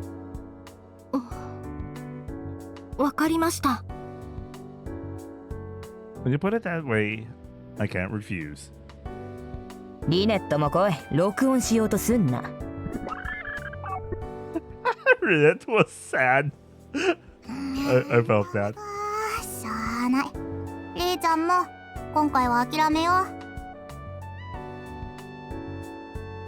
Could it be that Nanette's been picking up bad habits from Yaiga lately? あたしらは司令と降伏の交渉をしてくる。戻ってくるまでには話を済ませておいてくれ。はい。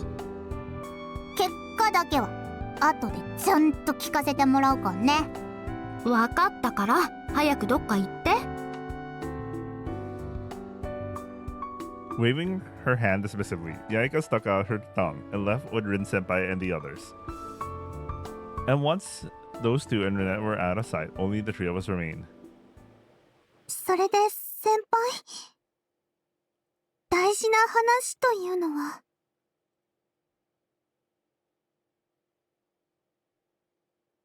When Senpai noticed Akari and me looking, she took a step or two back from us. Then she slowly turned around, adjusting her hat deeply over her face and bowing her head low.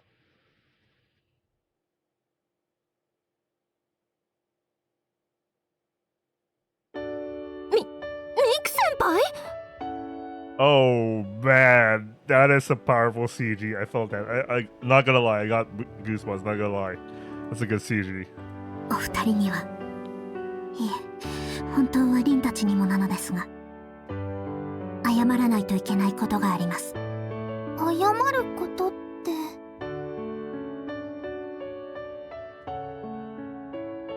I don't have any reason to suspect her. After all, Senpai risked her life to save us. She's our benefactor. とりあえず聞かせてください。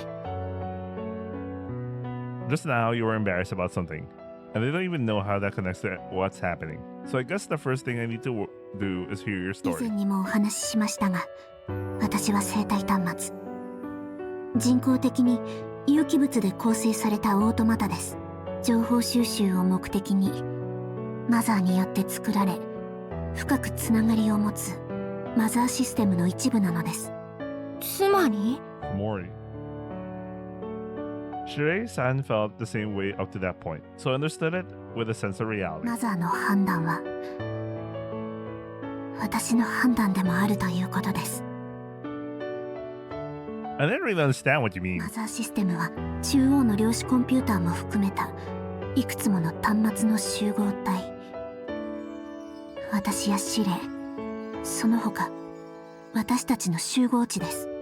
その中でも性別統一計画に関しては被験体の護衛と計画監視を担当する私たち39号と40号の権限が大きく設定されていました。要するに私が決めたんです。何をですか？世界に男はいらない。人類に恋など必要ないのだと。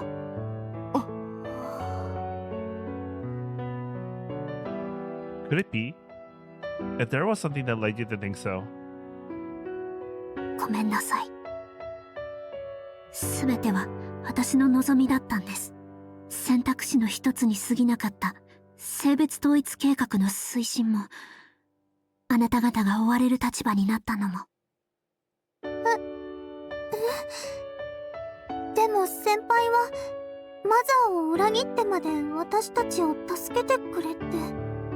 それもまた私の思いの一つでした。けれど私はユイさんに振られてしまって。 Damn. You hear that? どこかで望んでしまいました。 You hear that when she was talking about being rejected by Yui-san? That was so good. That was so good. Akari's gaze shifts towards me, looking a little bewildered. Okay, I want to repeat that line. それもまた私の思いの一つでした。けれど私はユイさんに振られてしまって、心のどこかで望んでしまいました。悲しくて痛くて恥ずかしくて、何もなかったことにしてしまいたい。そして私のその感情がマザーの判断を大きく計画の推進へと傾けたのです。So, being NCR'd. Cause the AI to push forward for the gender unification plan.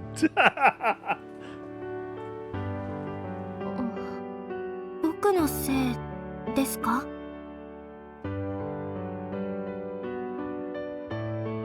いいえ、私の勝手な思いでしたから。私の責任です。思いを告げる前からずっとお二人の関係を見ているのが辛かった。割り込めそうにもなくて、どこか心の片隅でこの現実世界に嫌気がさしていました。 Wait, I've heard a story. Which story was that? Maybe I'm imagining things. Anyway. じゃあどうして僕たちを助けたんですか？余計なことはせず恨みを晴らせばよかったじゃないですか。失恋しても大切な後輩には変わりませんから。 It felt unfair. When you say things like that, I can't even complain anymore. ミク先輩、 When I fell silent, Akari called out softly. はい。でも今は違うんですよね。私たちが生きていて先輩がここにいるってことは今はもう違うってことですよね。それは先輩の気持ちでマザーの判断が変わっちゃうのならそういうことですよね。 Akari asked in a slightly sulky tone. 長い夢を見ていました。 319 years worth of Yume. Senpai didn't answer and gently closed her eyes, lost in thought. 夢の中でたくさん考え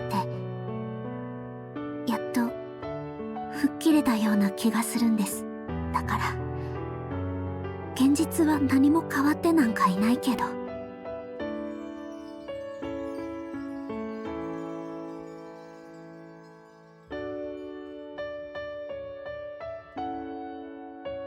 Oh my god. The CG, man. Oh my god, I felt that CG, man. This is oh shit, man. Oh man, this shit's good. Oh man, I got goosebumps, not gonna lie. It hit me. Senpai slowly raised her head and took off her hat. やっぱり好きです、ゆいさんのこと。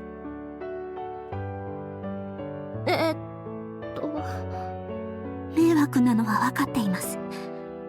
振られたことも理解しています。それでも私は Seeing Senpai trembling's hand tears me apart inside. And I never betray Akari, but 負けませんから。あか wait, what? Akari was already as your child. What? What? 結局先輩は諦めないってことですよね。私もです。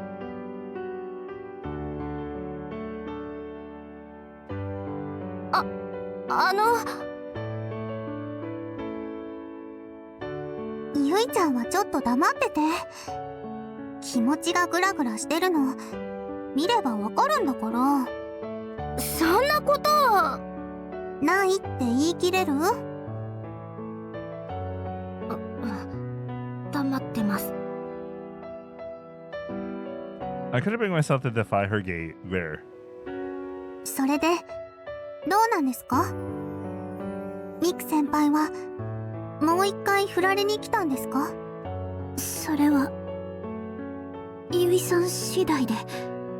というかミク先輩に告白されてたって私知らなかったんだけど。そんなの言えないよ。それ後ろめたい気持ちがあるからだよね。違う。 For some reason, a lover's quarrel breaks out right in front of Miku-senpai. Seeing us like that, Miku Senpai was wearing a slow, gentle smile. Man. Miku man. Holy shit, Miku man. Holy shit.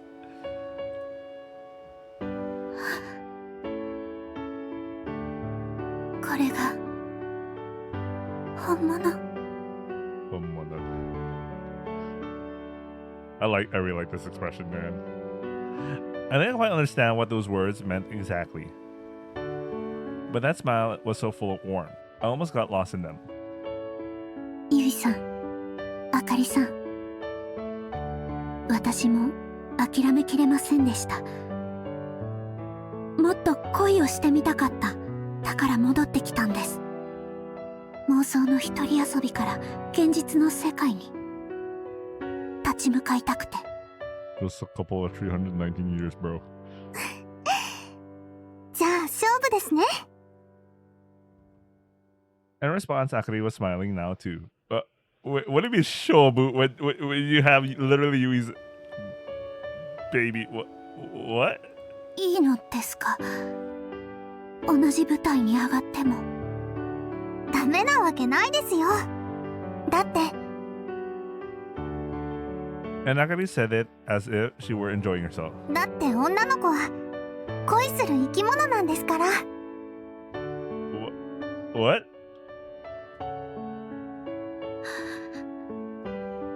恋をするために生まれてきた。はい。だから負けません。私もです。Wait, what's this? It seems like you two have already understood each other somehow. 僕を置き去りにして話を進めないでほしいというか。ゆいちゃん。あ、はい。私思うんだけど、今時一人しか好きになっちゃいけないってことはなくない？ No! Is she implying that? For real? Yo! What? なくないことはないような。昔みたいな結婚制度もなくなったし、子供を作るのもみんな人気のイケメンしか選ばないのに。 Now that you mention it, monogamy is it's just a value system from before the last century now. Bali.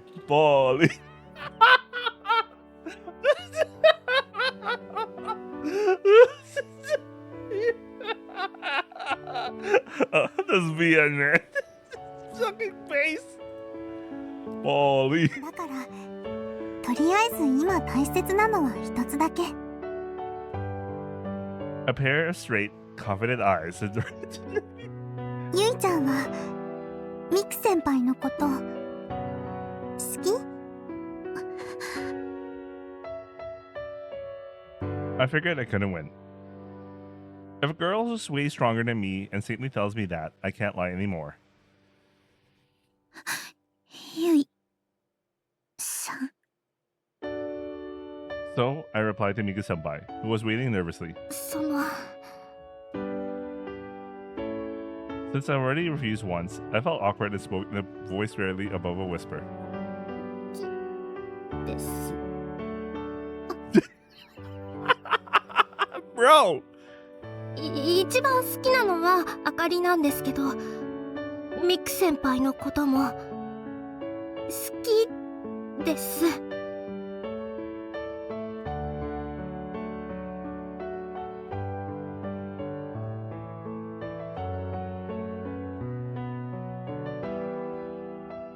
Hearing her say that, I realized again that she was playing both sides against each other. ねえ、これ普通に最低男じゃない？処刑とかされない？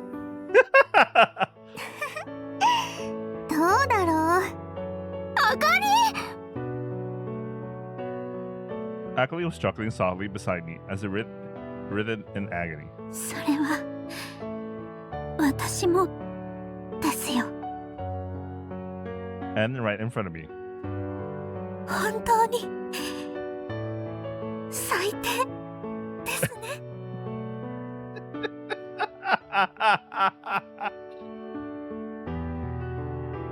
A girl who was in love looked like she was smiling happily.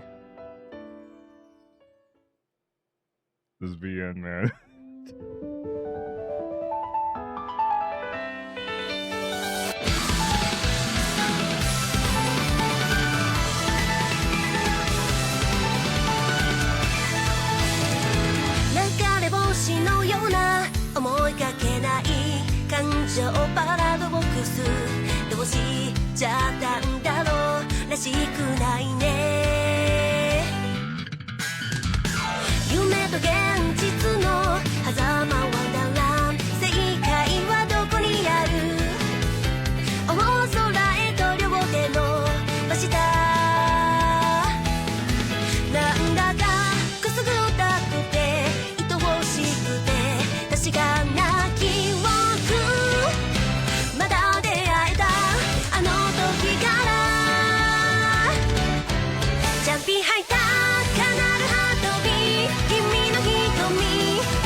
About 10 days have passed since then.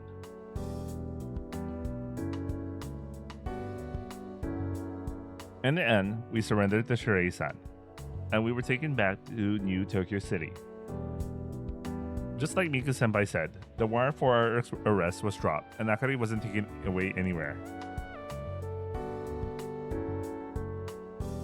Sumari, a free pass. We all got punished for breaking out of the compound, but even that was pretty lenient, and we were allowed to return to Akasha Academy.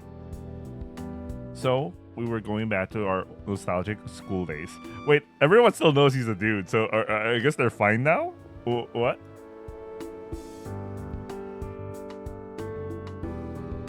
By the time we returned to Shin Tokyo City, things have settled down completely. Well, it's only natural. The LFP, which had been staging a coup, lost its leader, and also had the command authority over the robots they were relying on taken away. As expected, the coup d'etat ended with the conservatives regaining power. The LP was destroyed, and their gender unification plan was frozen after receiving approval from mother. Maza. And so the world regains its peace and things are mostly back to normal. Or at least that's what I think. But to put it another way, we're back where we started. Even now, men and women remain divided. The men being used up today in the borderlands against Gaia's robots. In the end, this world is still as messed up as ever. Humanity is just declining too. But even so, there seems to be a hint of change. For example, Ruriko-san might be organizing an exchange event with male students for the Akasha girls. The higher ups were even starting to openly advocate for gender cooperation.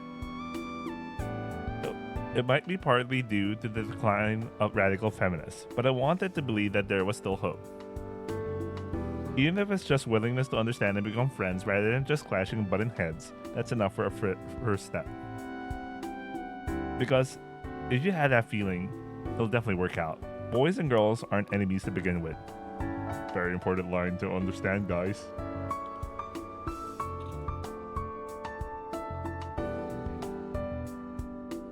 As for me, even though my true identity as a guy was exposed, I managed to stay in Akasha Academy. All's well that ends well, I guess. I wonder if it's really okay. There was an interview like this before that decision was made. 片桐さんは男の子ということですけど、そうは見えませんね。 We'll give you a pass, cause you're a femboy. What the fuck? はい。申し訳ありません。責めているわけじゃありませんよ。ところで、体は男の子かもしれませんけど、女装しているってことは心は女の子ですよね。いえ、これは性別を隠すために。心は女の子ですよね。I like how her covers stories now. You can only stay if you're a girl at heart.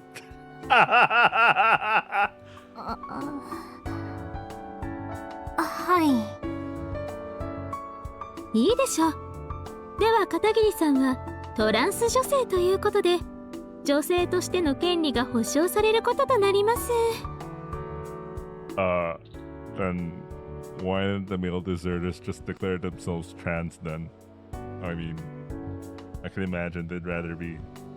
I don't know, man.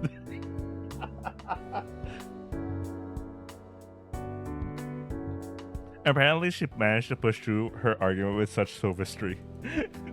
I mean, that's a good. Okay, they recognize that. In a fascist society like this, it's hard for real transgender people to even come out. That's why systems meant to protect their rights are just simply empty gestures. Okay. I felt bad for abusing the system like that, but I was generally grateful to be able to stay at the academy, even if it's just for a while. Because even if I had to lie, I still wanted to stay in the women's area.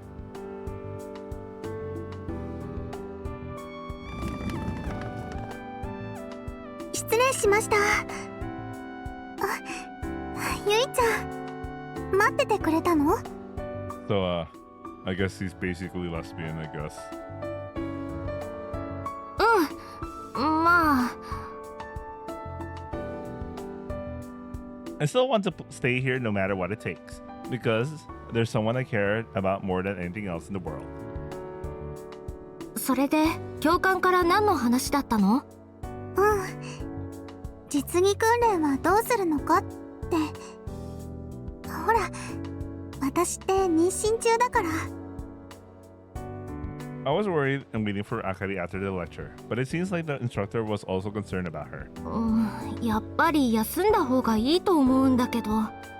教官も免除できるからそうしたらって言ってた。Akari lost her real mother as a result of that incident. It seems like she's still carrying around some complicated sadness. But considering how Okasan tried to kill her, Akari wasn't about to get depressed now. The bigger problem is that she's an orphan now, with a body about to give birth. Even though the gender unification project has been frozen, Akari seems to be considered an important experimental subject, and she was presented with various options for her future. Apparently, there was a way to have an easy life receiving welfare and raising kids in the facility. But Akari ended up choosing to stay at Akasha Academy. She continued her studies and training until she had to take maternity leave, dreaming of continuing to work as a fine security officer in the future. The country itself considers women's participation in society essential and has a variety of systems to support childcare, which is good in itself, but 今日の実技って格闘技だっけ？強くなれるかな？ねえ、絶対休むべきだと思うんだけど。ゆいちゃんも教官も過保護だってば。もっとお腹が大きくなるまでは普通に運動できるから。でも内容は選ぼう。せめて組手とかは見学で。もうしょうがないな。in a way, modern women who stop relying on men are even stronger than women in old fiction.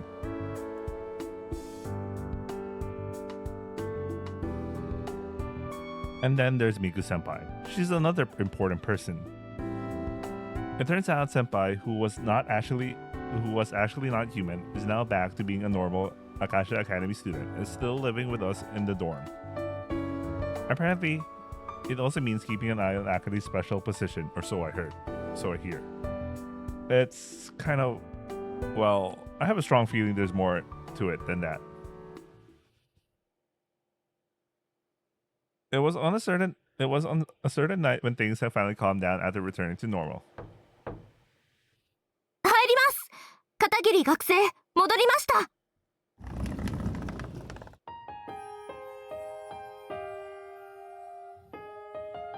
It was already close to midnight by the time I returned to my room after going through the usual entry procedures. おかえりなさい、ゆいさん。おかえり、ゆいちゃん。お湯冷めてなかった？いつも通りぬるかった。Even though I'm being treated like a woman now, the bath is still last, and since the night's roll call is already over, it's just time to sleep. So right now, I'm completely off duty, and our relationship has shifted from senpai kohai to something more personal. あかりさん、何度も言っていますが、夜は早くお休みになってください。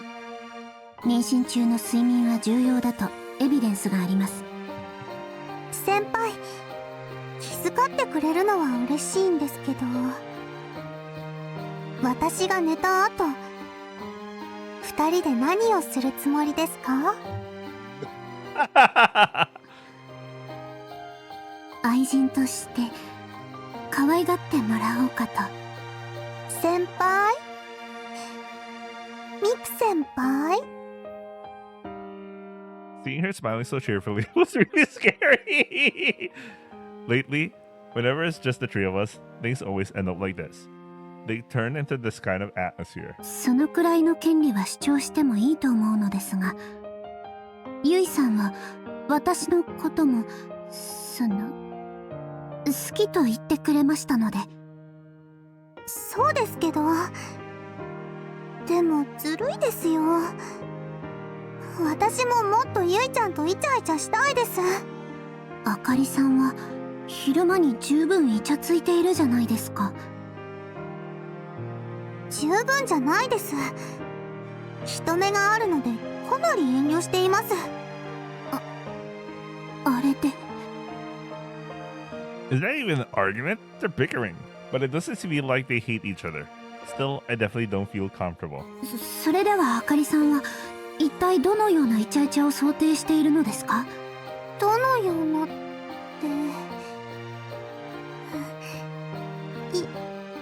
いろいろです。いろいろならば私も負けてはいられません。先輩こそ何をするつもりですか？ exactly are they going to do to me? 私はそろそろ。とにかくゆいちゃんは私のです。はい、ですが私の恋人でもあります。それはあかりさん自身が認めたことです。そうですけど、私よりすごいことするのはダメです。I'm living in the same room as my pregnant girlfriend and a senpai who's openly flaunting their They're in the poly. That's what. They're in the poly. It's gotta be super awkward for the person getting sandwich. じゃあ、私はもう寝ますね。Just as I was about to rush into bed, like I was running away. 待ってください。I was firmly grabbed by Miku senpai's arms and held back. なんでしょう。そろそろ必要な時期だと思うのです。今日こそ愛人としての責務を果たしたいのですが。責務？はい。学園に戻ってからそれなりに時間が経ちましたので。She says it with a serious face, but it's all in my head because I don't understand what she means. 何の話ですか？射精です。Damn, man! Straight to the point!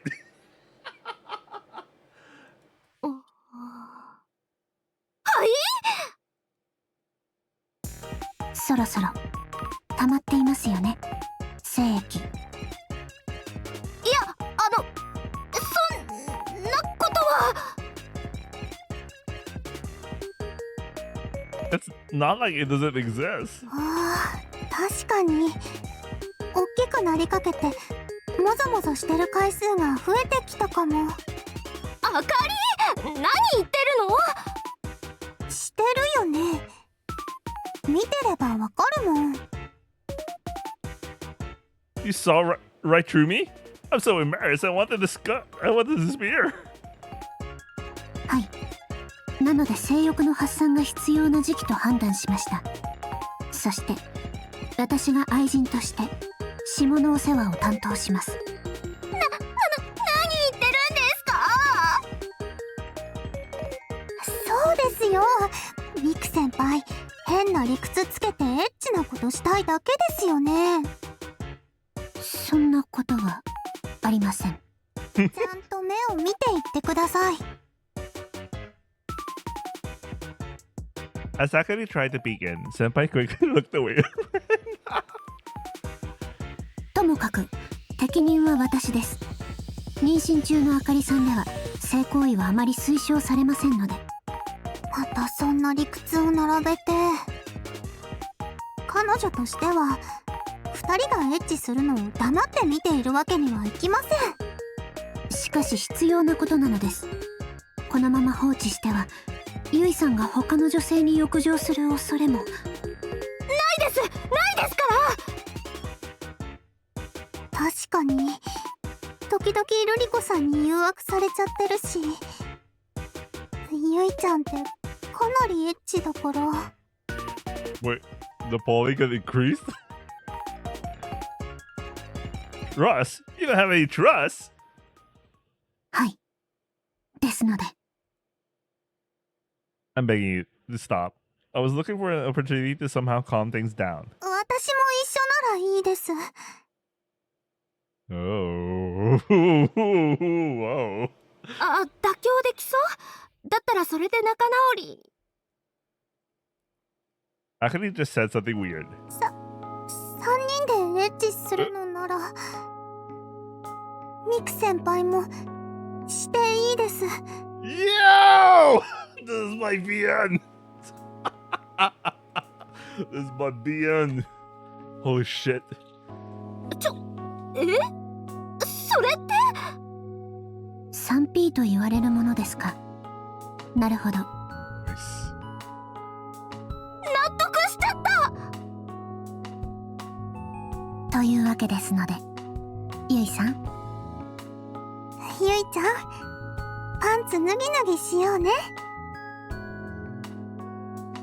And before I knew it, Akari and Miku Senpai were closing in. Next thing I know, I'm backed up against the wall with nowhere to run. Getting surrounded is a tactical disaster. ちょっと。待ってほしいそうですが、どうしますか？ダメ？ I couldn't resist two girls I liked anymore. Damn. 気絶しちゃった。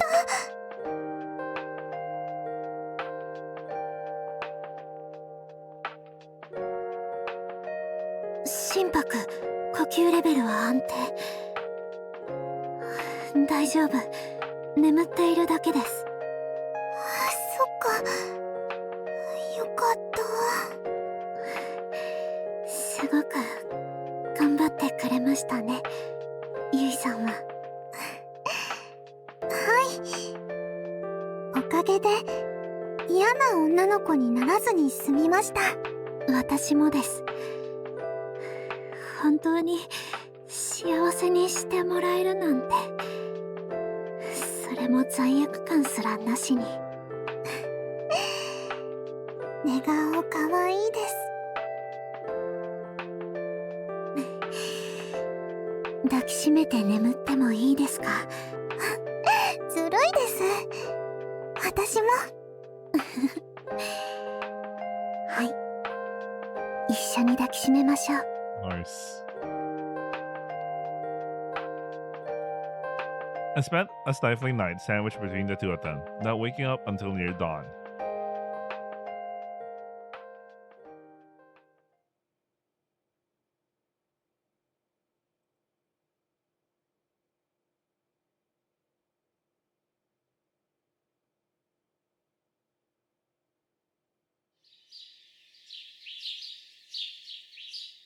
And then the next morning. 眠い。 After getting up and finishing morning roll call and during cleaning, I was just about to change into my uniform before breakfast. ゆいちゃん、あんまり寝れなかったの？ちゃんと熟睡してたみたいに見えたけど。多分途中まではね。申し訳ありません。こちらもスリープモードですぐには気づけませんでした。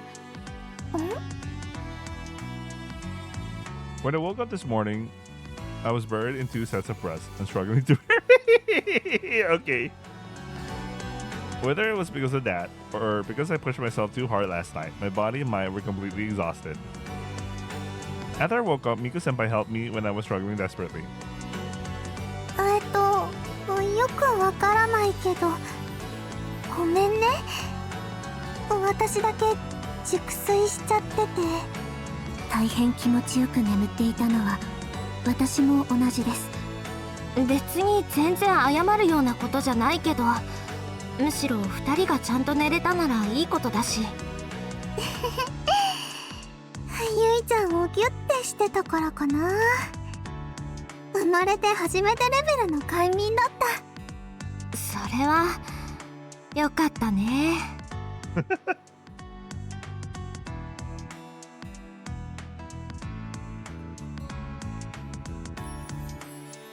I wanted to say I'm completely wiped out because of you, but I bit my tongue and held it in.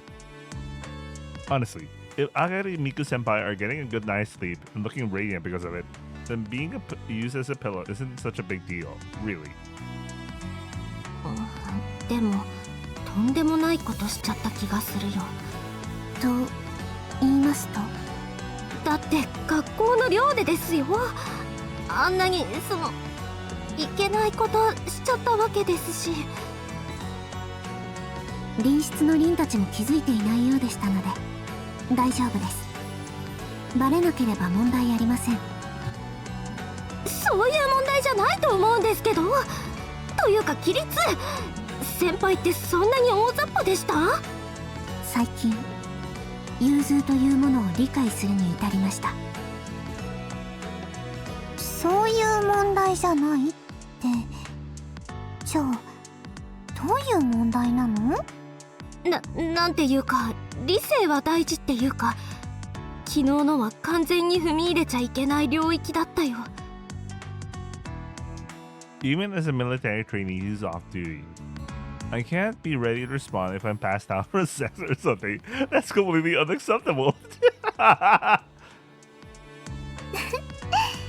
すっごく気持ちよかったよね。それで？あんなのは 3P とかはもうしない。Liar.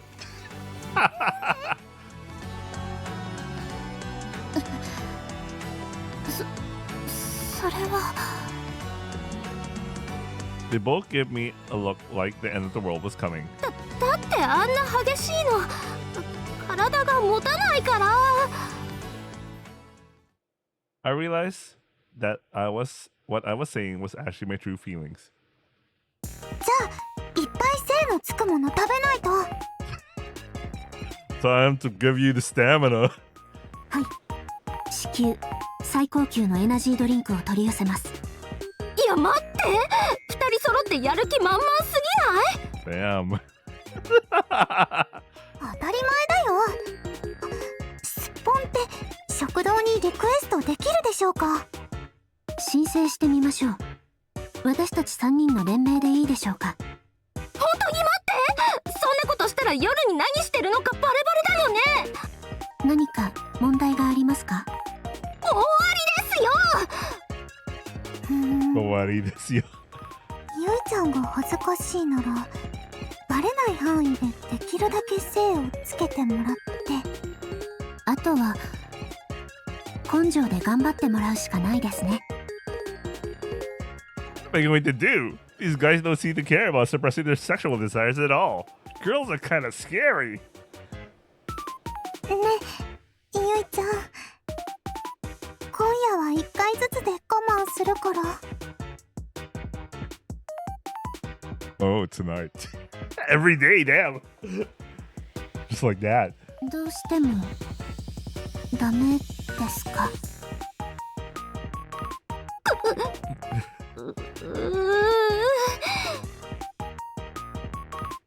？And then she looks up at me with tear-filled eyes and begs in a plea.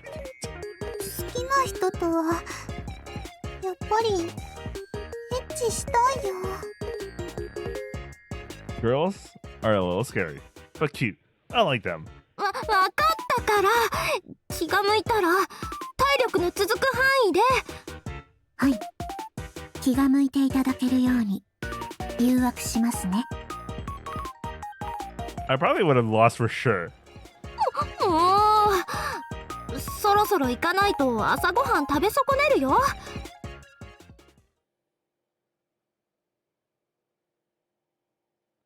I caught up their words like I was trying to gloss over something, then took the hat from his hand and put it on my head as I headed for the door.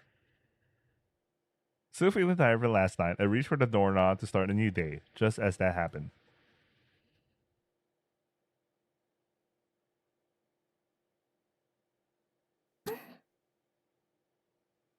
We'll never get this ending. Well, never say never. Just kidding. They hugged me like a surprise attack, and I felt soft touches on both cheeks. あかり、ミク先輩。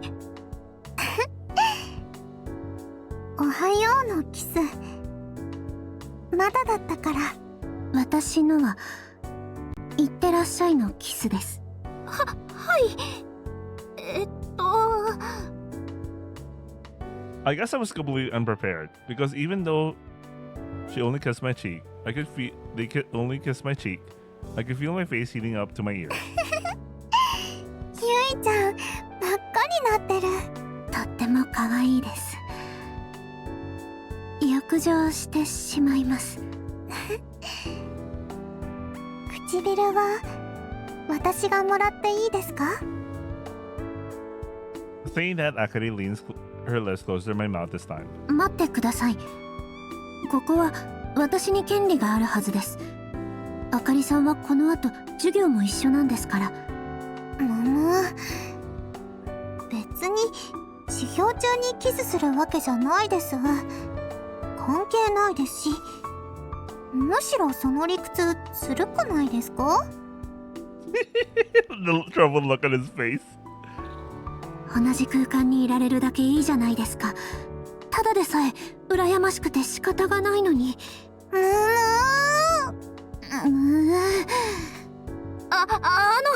お願いだから喧嘩しないで。私のために争わない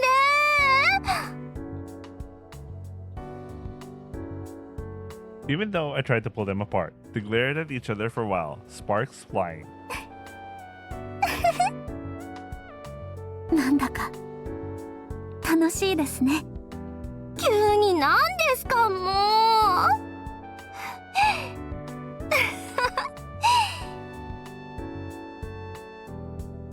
Smiles just naturally spilled out, without any reason. My heart's soaring like this because I guess the world just looks sparkly. ゆいちゃん、先輩、今日は何をしましょうか。もちろん訓練ですよ。でもきっと楽しくなりますね。I believed that the world would be a happy world.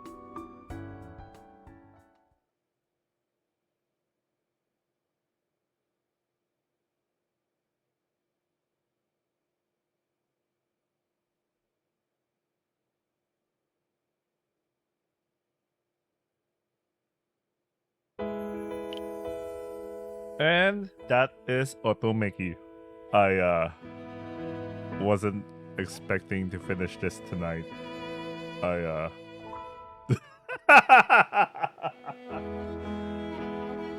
well. Thoughts?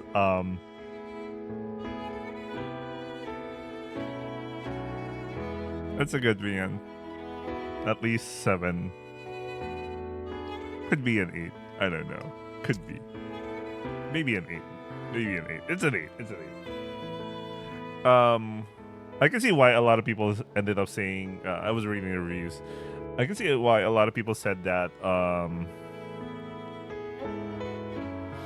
the ending feels rushed. Well, you know,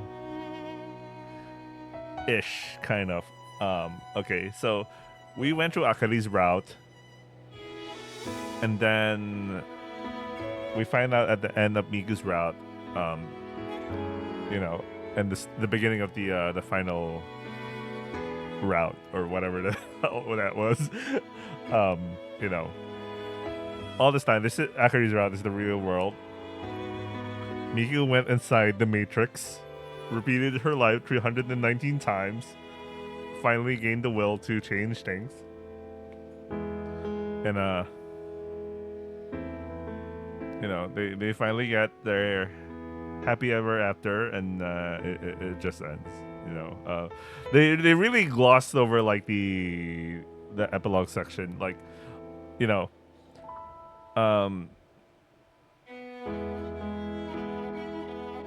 okay, I can see why they consider this a lot more as a moige, because the whole story ends with just like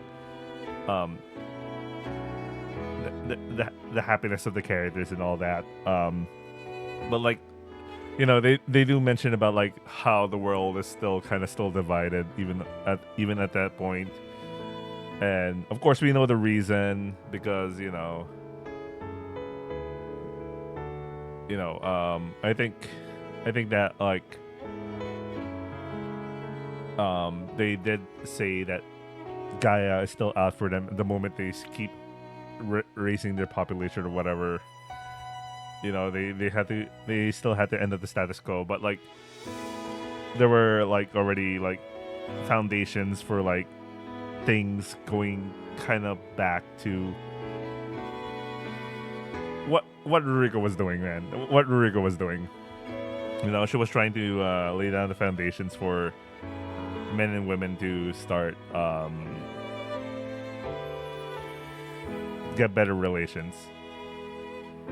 And well, we know Mother was like interested to learn more about love and trying to control that. as a way to, I guess, ensure to keep humanity alive. I mean, after all, that is their goal. Yeah. But basically, there was this huge world building, the whole gender thing, the AI thing. A lot of things happen. It's just like a literally slice of about that one guy who escaped the front lines, hid in the women's world, and then had the story, their story. That's it. That's basically their story. That's it. That's their story. But there's no, there's no resolution with everything that happened in the story. I mean, the backdrop of the story. And it's not exactly a bad thing. Who knows? They could probably make spin-offs or like, make some a pen or whatever the fuck. I mean, they introduced such a world, or they could just end it here. They just wanted to go have like a personal story about these characters. But I do feel like it is such a waste at the same time, because there was that whole introduction about like this whole world and all. But again, some stories don't have to try to win the whole conflict and all. Like, if you, well, I've been making that I've been reading a lot of Romeo Tanaka lately until I read this. I keep telling about, I keep mentioning about Suina Stella. Like, that's another story where at the end of the story, it's not like the whole world just suddenly got better and everything's all dandy, and the shit is still happening, but like it was a character growth story. Here Akari got her like character growth, Miku got her character growth, Yui as well to some extent. I mean, he had to face the things that he had to face, but yeah, it's a happy ending. Anyway, that's it for Otomeki. Again, I can't believe I finished this today. I was still hoping for like stuff tomorrow. I don't know what I'm gonna do tomorrow. Maybe I'll just play Battlefield 6 or start to figure out how to get Yasunaga Sora or something like that. I mean, technically, I'm not even finished with like the fan disc for Kazuku Keikaku. I still had 2 endings for there. So I still have that desire to finish it. So I might do that instead. I'll think about it. I mean, I still have to figure out Yasunaga Sora. So in the meantime, I'll probably finish Kazuku Keikaku. Anyway, final thoughts. Otome is at least an 8. 8.5, 8.4. I don't know. It's around that. I like it. I really like it. Again, there's a lot of things that it felt like kind of like a waste, and there were some moments that really felt like the writer could have did it much better. There were a lot of times that there were a lot of setups that felt like foreshadowing. There were a lot of setups, foreshadowing, but it ended up going nowhere. Or some stuff that are like, oh yeah, I was there, and nothing happens out of it. It's like they wrote the story, with so much potential for a lot of things, but like it felt like they were forced to trim down whatever this was supposed to be. Yeah, that's what it felt like. You know what? It really felt like they had to trim down the story. Like, it felt like they had to trim down a lot of the story. There was also like a lot of moments where it felt it was kind of assable, particularly on, remember when when Saki, like, the final confrontation.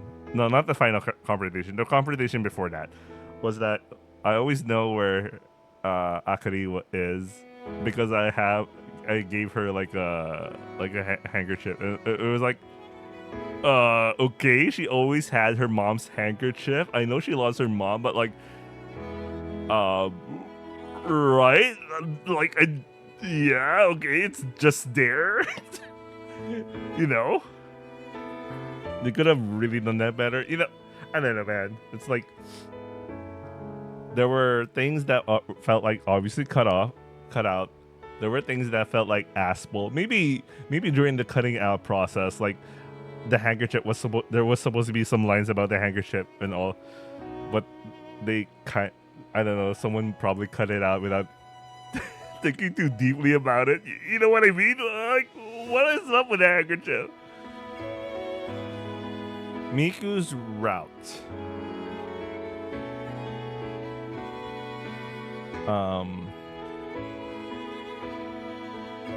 That was a good route. Those two routes are good in their own way. Like, I think Miku's route though is a much more solid story, but like,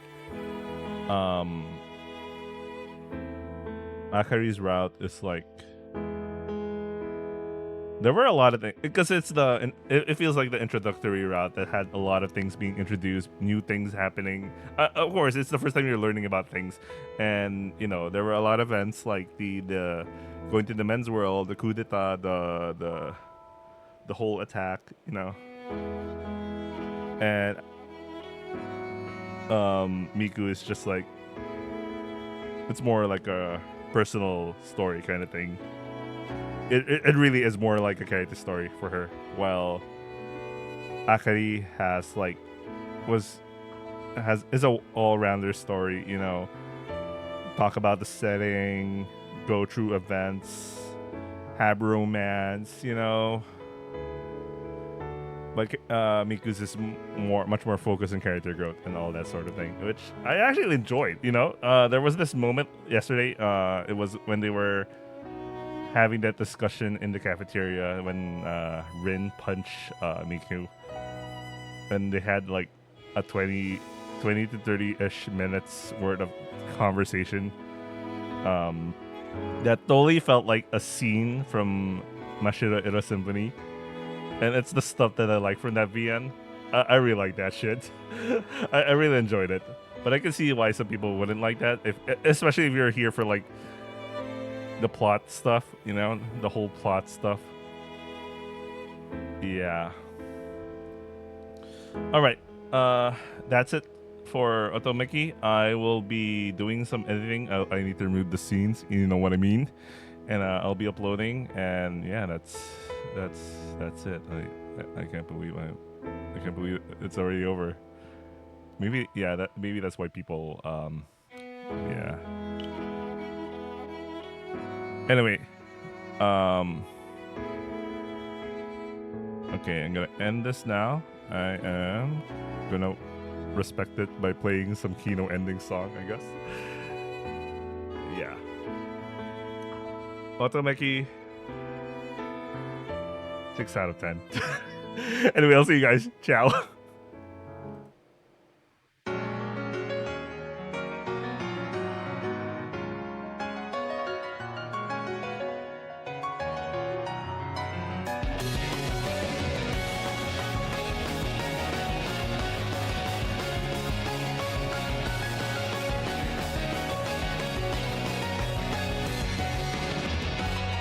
走る光の螺旋吹き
Oh yeah. I really can't wait for an English translation of Sakura no Taman. I'm not gonna continue the MLT with that. I already saw how the model, the LLM struggled so bad. Like it's so bad. Like with Otomeki, it was manageable. You know, you could use your brain to figure out the context of things and just translate it in your brain. You know, fix it in your brain. But like Sakura no Ta, like it really can't do it, man. It really can't. Like even if you feed it the full script, you know, and try to give like the text it's referencing or whatever the fuck. I don't know, maybe in 10 years or 5 years AI can do stuff. But right now, you'll need people, man. You'll need translators. So yeah, that's not happening. Anyway, I'll see you guys. Ciao.